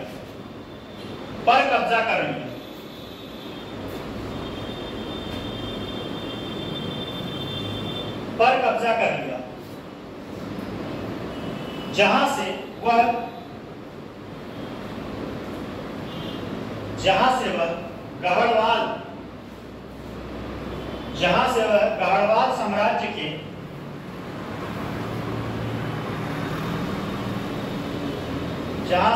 गढ़वाल साम्राज्य के खिलाफ आक्रमण करना शुरू किया। गढ़वाल में उसका संस्थापक कौन था? पहला टॉपिक आज वही था, चंद्रदेव। कब स्थापना हुआ था? 1090। उसका सबसे शक्तिशाली शासक लास्ट कौन था? आप बताएं। सबसे शक्तिशाली शासक लास्ट गढ़वाल, गोविंद चंद्र बताया। गोविंद चंद्र बताएगा। आप पेज मत पलटिए, पेज पलट के बताएंगे तो फिर क्या मतलब? चलिए देखिए, इसके बाद 1194 में ऐबक ने 1194 के बाद ऐबक ने कोयल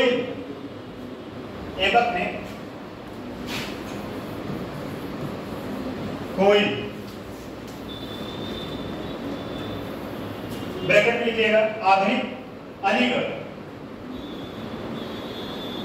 पर भी कब्जा कर लिया।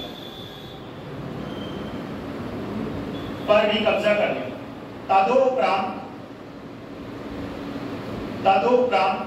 गौरी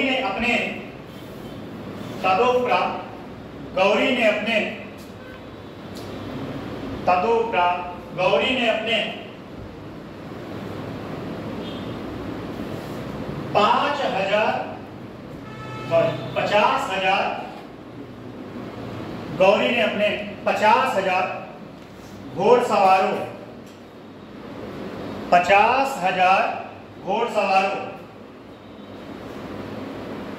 के साथ यमुना नदी को पार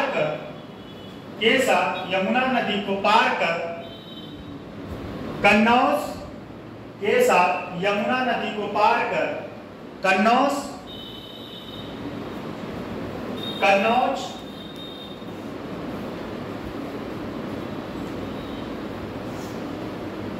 की ओर बढ़ा, जहां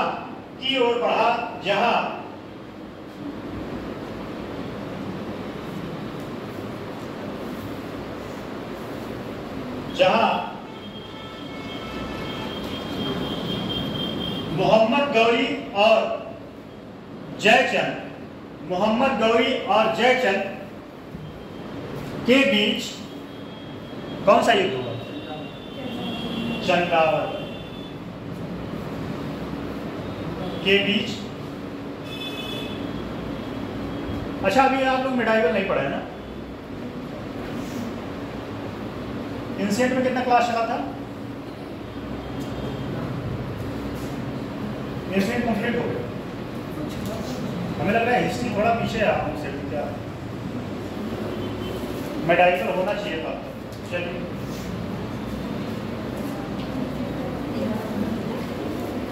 जिसमें गौरी का विजय हुआ, चंदावर के युद्ध में जिसमें गौरी का विजय हुआ, जिसमें गौरी का विजय हुआ,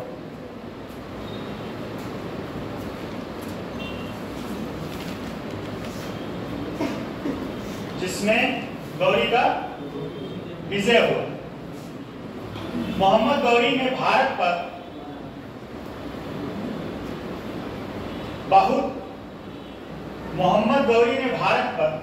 बहुत अत्याचार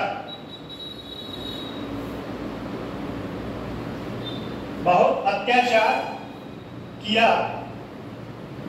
उसने भारत के बहुत सारे मंदिरों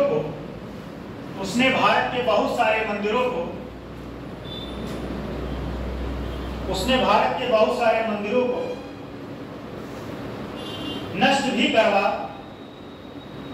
भी करवाया।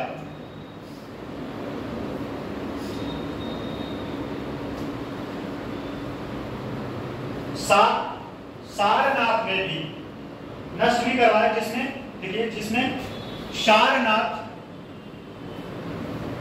मंदिर भी शामिल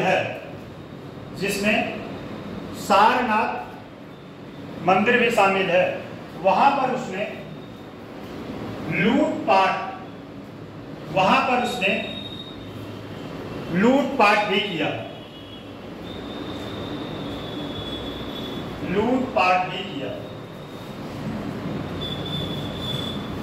पैराग्राफ चेंज करके लिखे 1197 1197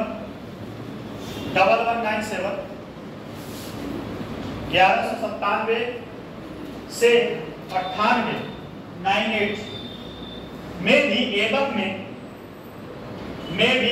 वर्तमान उत्तर प्रदेश में बदायूं पर विजय प्राप्त की और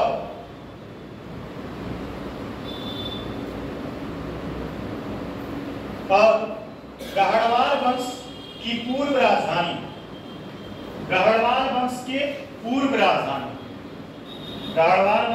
राजधानी वाराणसी पर भी कब्जा कर लिया, जो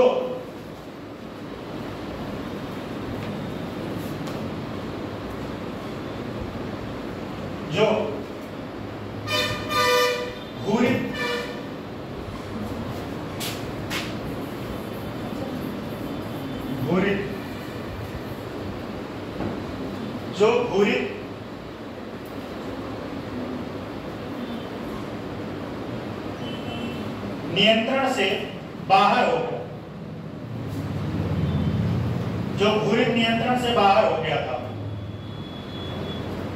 कुछ समय के लिए, जैसे जब गढ़वाल वंश समाप्त हुआ था, तो कुछ समय के लिए इस वंश ने भी गढ़वाल क्षेत्र पे अपना साम्राज्य स्थापित किया था और शासन भी किया। ये लोकेशन है, हाँ, ये लोकेशन है, ये जगह स्थल है। ठीक, देखिए 1202 में ऐबक ने चंदेल साम्राज्य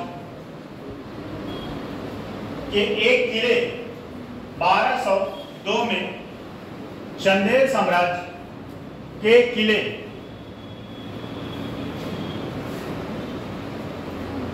कलिंजर ब्रैकेट में लिखिएगा, बादा कलिंजर ब्रैकेट में बादा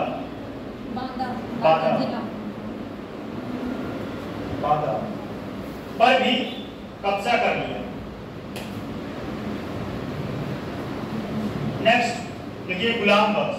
ये तो पूरा पहले उत्तर प्रदेश की स्थिति थी, अब टॉपिक है गुलाम वंश। क्या था, क्या आप सच बताइए। है?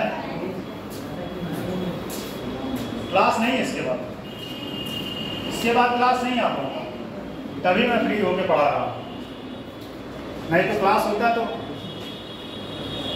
चलिए थोड़ा सा और लिख लीजिए बस। है? इसके बाद क्लास नहीं है, ठीक है? दूसरा सब्जेक्ट नहीं है आज के लिए। चलिए लिखिए गुलाम वंश। गुलाम वंश, तो गुलाम वंश के बारे में जैसा कि पहले अभी हम लोग डिस्कस किए हैं, इसकी स्थापना 1206 में कौन किया था? कुतुबुद्दीन ऐबक ने किया था। वह किसका गुलाम था? मोहम्मद गौरी का। ठीक, मोहम्मद गौरी का गुलाम था, ठीक है? देखिए गुलाम वंश, गुलाम वंश की नींव कुतुबुद्दीन ऐबक ने रखी। गुलाम वंश की नींव कुतुबुद्दीन ऐबक ने रखी। कुतुबुद्दीन ऐबक ने रखी, जिस पर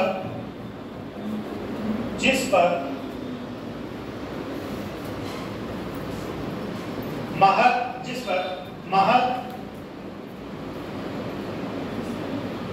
गुलाम वंश की नींव कौन रखा? कुतुबुद्दीन ऐबक ने। जिस पर महल कौन खड़ा किया?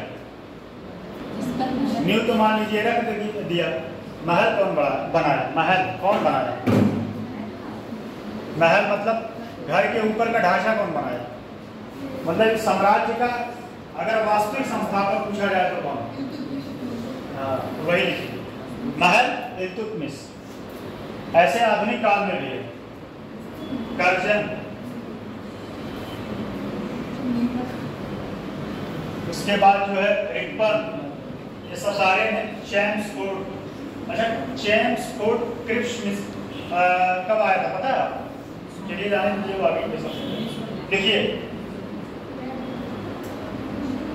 अर्थात गुलाम वंश का वास्तविक संस्थापक,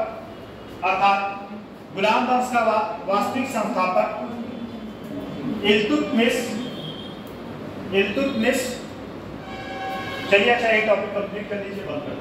इल्तुतमिश था या इल्तुतमिश को माना जाता है।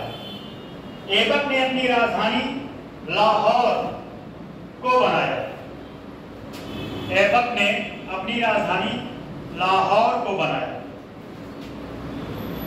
जिसे इल्तुतमिश ने परिवर्तित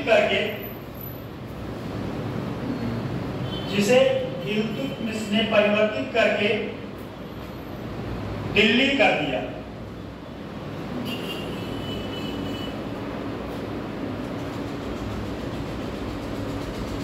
दिल्ली कर दिया। इल्तुतमिश शासन करने वाला पहला, या ऐसे लिखिए दिल्ली सल्तनत की गद्दी पर, देखिए दिल्ली सल्तनत की गद्दी पर इल्तुतमिश शासन करने वाला पहला शासक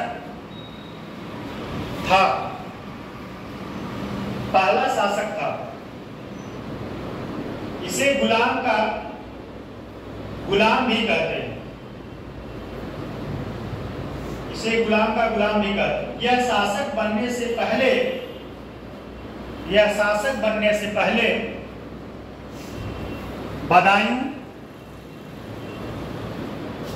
बदायूं का क्या था? राज्यपाल। बदायूं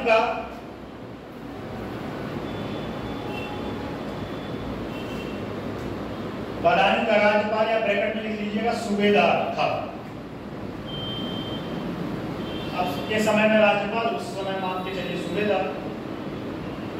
सूबेदार था या राज्यपाल था।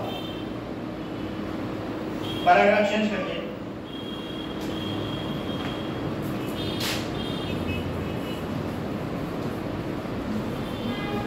मिनहाज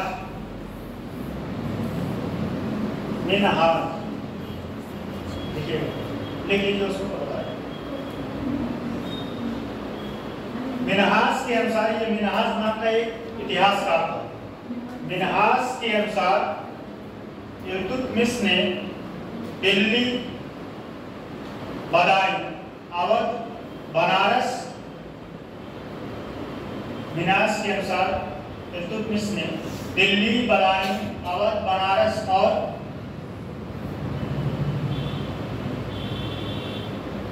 शिवालिक पर भी नियंत्रण का दावा किया था। नियंत्रण का दावा किया था।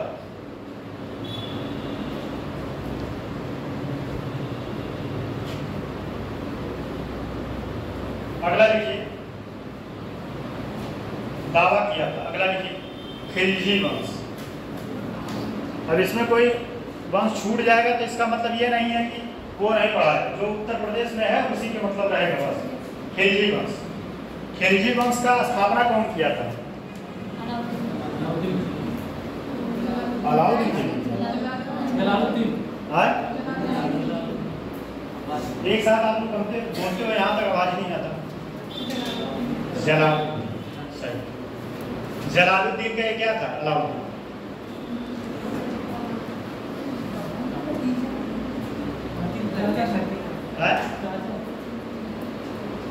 जलालुद्दीन का पहली बात तो एक चचेरा वो था, भतीजा था, और उसके साथ ही जलालुद्दीन ने अपनी लड़की का शादी भी इसके साथ किया।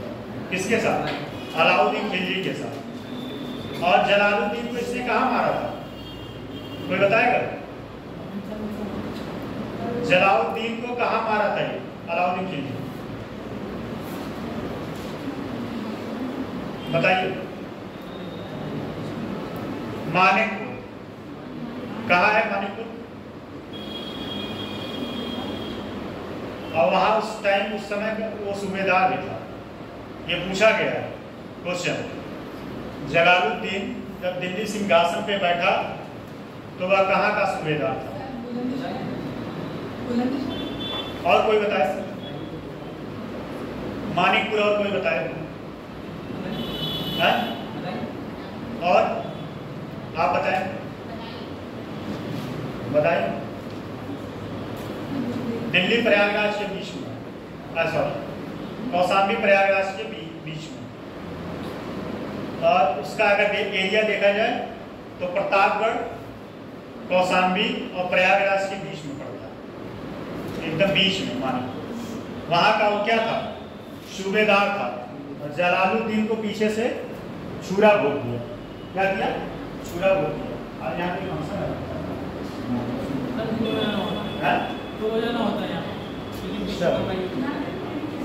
अच्छा मिड डे मील वाला सकता नहीं।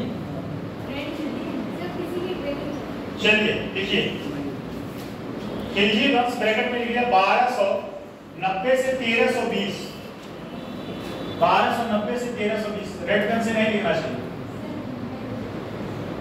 किसी सॉल्व में भी होती है आपको। क्या बहुत देर में बहुत टाइम वेस्ट होता है, लेकिन ठीक है, इससे आपका कम से कम रिकॉल हो जाएगा। देखिए, इस वंश की स्थापना जलालुद्दीन खिलजी, इस वंश की स्थापना जलालुद्दीन खिलजी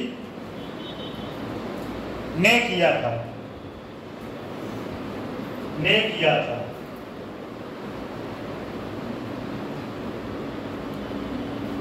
परंतु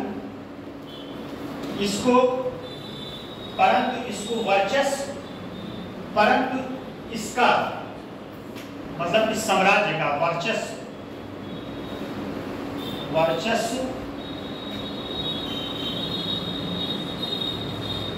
बढ़ाने का काम अलाउद्दीन खिलजी ने किया था। बढ़ाने का काम अलाउद्दीन खिलजी ने किया था।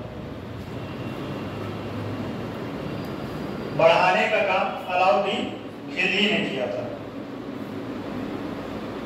जो जलालुद्दीन का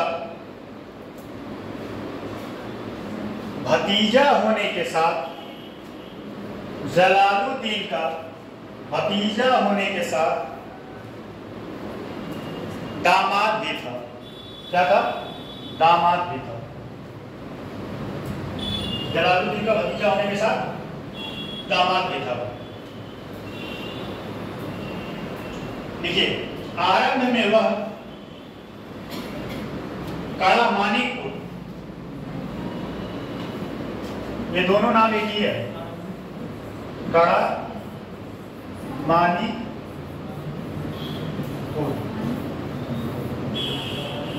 काला मानिकपुर ब्रैकेट में लिखिएगा कौशाम्बी और कामा करके लिखिएगा प्रतापगढ़।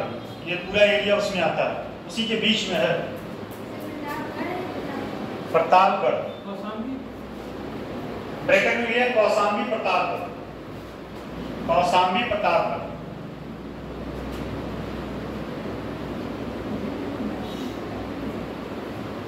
का गवर्नर था। आरंभ में वह कड़ा मानिकपुर कौशाम्बी प्रतापगढ़ का गवर्नर था, जिसने अपने चाचा जलालुद्दीन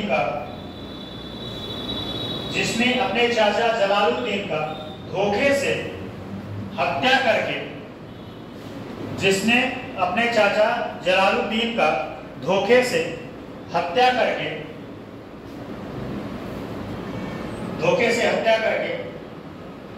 दिल्ली की गद्दी पर बैठा।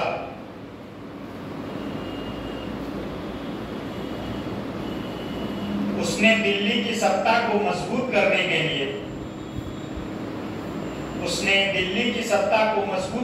लिए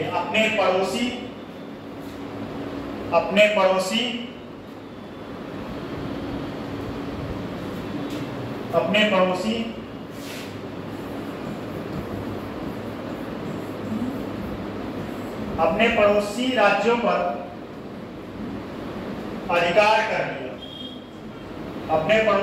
पर अधिकार कर दिया। अगला टॉपिक है अमरोहा की लड़ाई।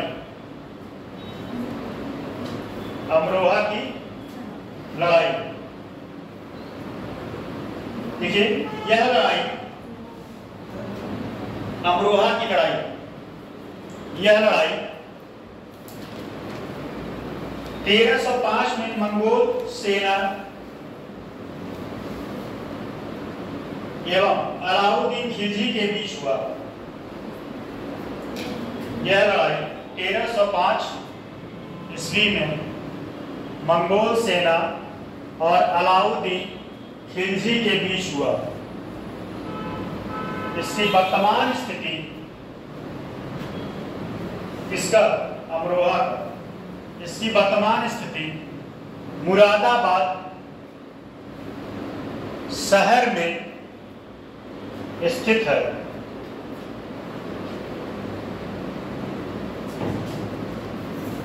जिस पर मंगोलों ने दक्षिण पूर्व हिमालय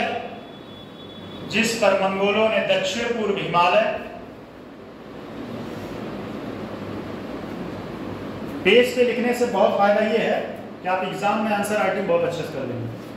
वहां ऐसे ही रफ शीट मिलता है, मतलब पेज मिलता है, उसके बॉर्डर लाइन होता है, बीच में लिखना रहता है उसको। प्लेन पेज पे लिखना चाहिए। प्लेन पेज पे आंसर राइटिंग बहुत अच्छा होता है। आंसर राइटिंग का भी आप लोग कोई प्रैक्टिस किए नहीं हो, कभी एक तो क्वेश्चन लिखे आप किस अच्छा क्वालिटी में कौन से क्वेश्चन का आंसर राइटिंग है? मूल अधिकार का संक्षेप में विवरण दीजिए, लिख लेंगे। मूल अधिकार कौन कौन से? कितने मूल अधिकार? 12 से 35 अनुच्छेद 12 से लेकर अनुच्छेद 35 मूल अधिकार। समानता का अधिकार कहाँ से? समानता का अधिकार अनुच्छेद 14 में दिया हुआ है।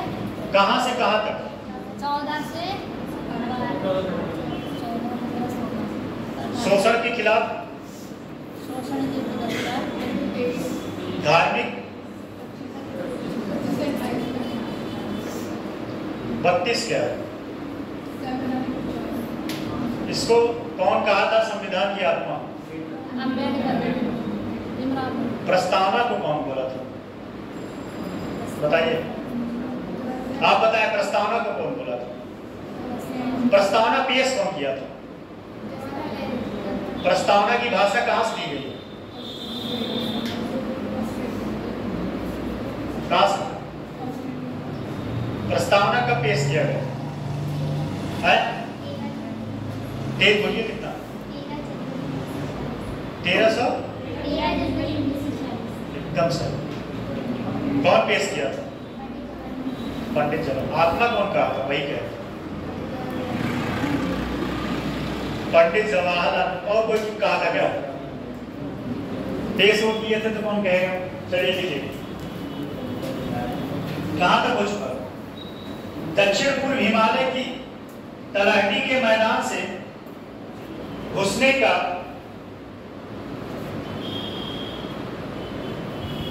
प्रयास किया जिसका अलाउद्दीन खिलजी ने सफलतापूर्वक दमन कर दिया था। एक वंश और लिख लीजिए बस, तुगलक वंश। थक गए क्या? चलिए अच्छा, एक वंश लिख लीजिए बस। तुगलक वंश की स्थापना कौन किया था? गयासुद्दीन तुगलक। अच्छा ये बताइए, जौनपुर की स्थापना कौन किया था? किसके याद में या किसके सम्मान में? जौनपुर को क्या कहा जाता है? बताइए। ये जो मैं पूछ रहा हूँ सब क्वेश्चन हुए आए हुए हैं एग्जाम, ऐसे नहीं कि मैं यहाँ कथा वाच रहा हूँ। कौन कहा था बताए? उसको सिराज कहा जाता है। क्या कहा जाता है? उत्तर प्रदेश का सिराज। क्यों कहा जाता है? कला की दृष्टि से। एतमाउद्दौला नहीं, एतमाउद्दौला हो गया। चलिए देखिए, तुगलक कौन सा है? तुगलक वंश 1320 से 1414। इस वंश की स्थापना गयासुद्दीन तुगलक ने किया। बस ये लास्ट है। देखिए आप लोग को फिर से हम यही बताना चाह रहे हैं, बार बार ये बात मैं बताता हूं, इसका बहुत डिटेल आपके हिस्ट्री वाले सर पढ़ाएंगे, ठीक है? जितना यहाँ यूपी से रिलेटेड है उससे आपका छूटेगा नहीं। हाँ, जो यूपी के पॉइंट ऑफ व्यू से इंपॉर्टेंट, बाकी डिटेल आपका हिस्ट्री वाले सर तुगलक वंश का स्थापना, साहित्य, सामाजिक, राजनीतिक सारा पहलू बताएंगे। चलिए लिखिए तुगलक वंश। इस वंश की स्थापना गयासुद्दीन तुगलक ने की। इस वंश का सबसे शिक्षित शासक, या फिर कह सकते हैं कि मध्यकाल का सबसे पढ़ा लिखा शासक मोहम्मद बिन तुगलक था। ये टॉपिक लिख लीजिए, इसके बारे में भी कुछ कहानियां बताते हैं आप लोगों। मोहम्मद बिन तुगलक क्या हुआ, लिख रहे हैं आप? फिर आगे लिखिए, परंतु वह अपने असफल नीतियों के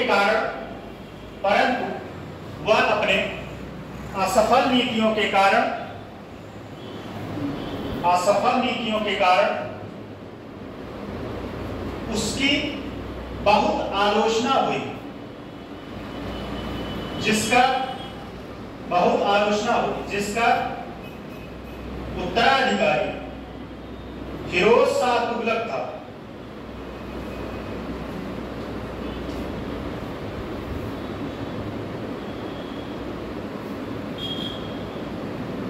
एक पॉइंट यहाँ पे आ रहा है, आप बता देने तो दिमाग से उतर जाएगा। फिरोज शाह तुगलक जो है हिंदुओं पर जजिया कर लगाया था। कौन लगाया था? जजिया कर दोबारा से लगाया था। और समाप्त कौन किया था? जजिया कर। हाँ सही बोलिए आप, ठीक बोलिए आपको। उसके बाद एक और कश्मीरी शासक था जिसे कश्मीर का अकबर कहा जाता था।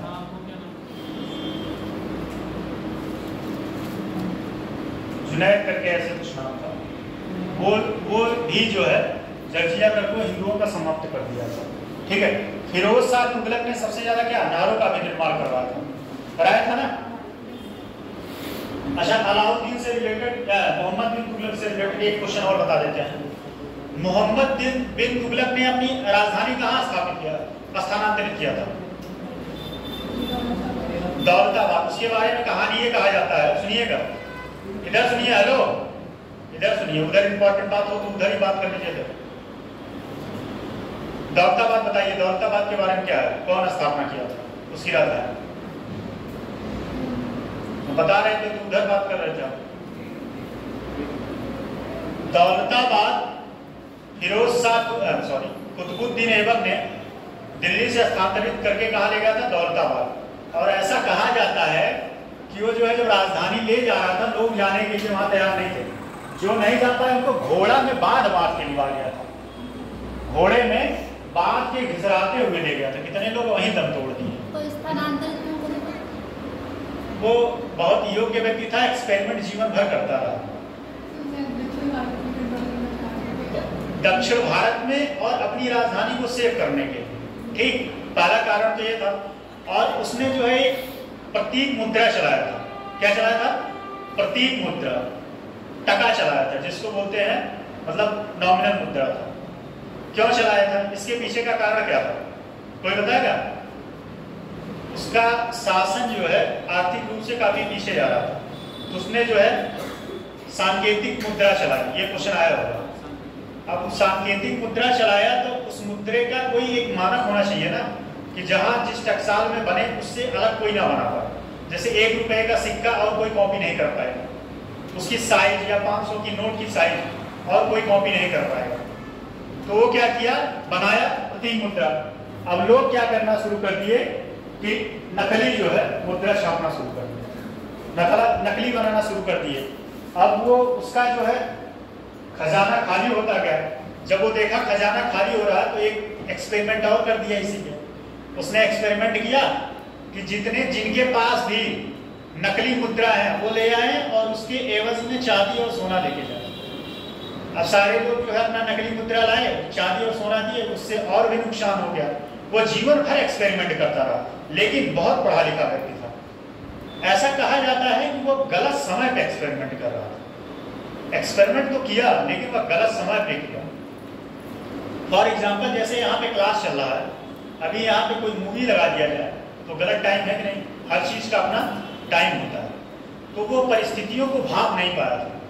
परिस्थितियों के भाप न भाप पाने के कारण उसकी योजनाएं सब असफल हो गई। लेकिन वह ऐसा नहीं था कि वह गंवार टाइप का था या उसके पास योग्यता नहीं थी, योग्यता बहुत थी। चलिए देखिए कहां का क्वेश्चन है? हाँ, जिसने जौनपुर और फिरोजाबाद जैसे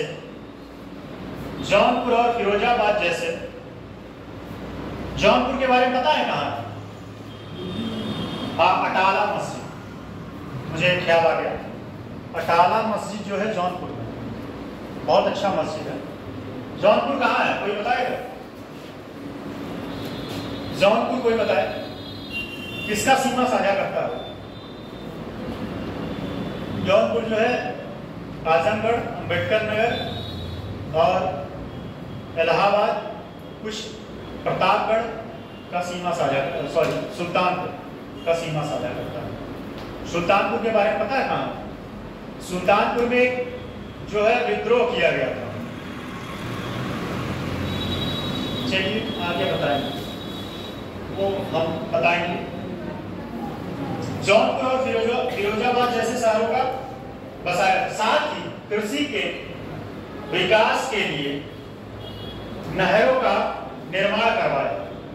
साथ ही कृषि के विकास के लिए नहरों का निर्माण करवाया,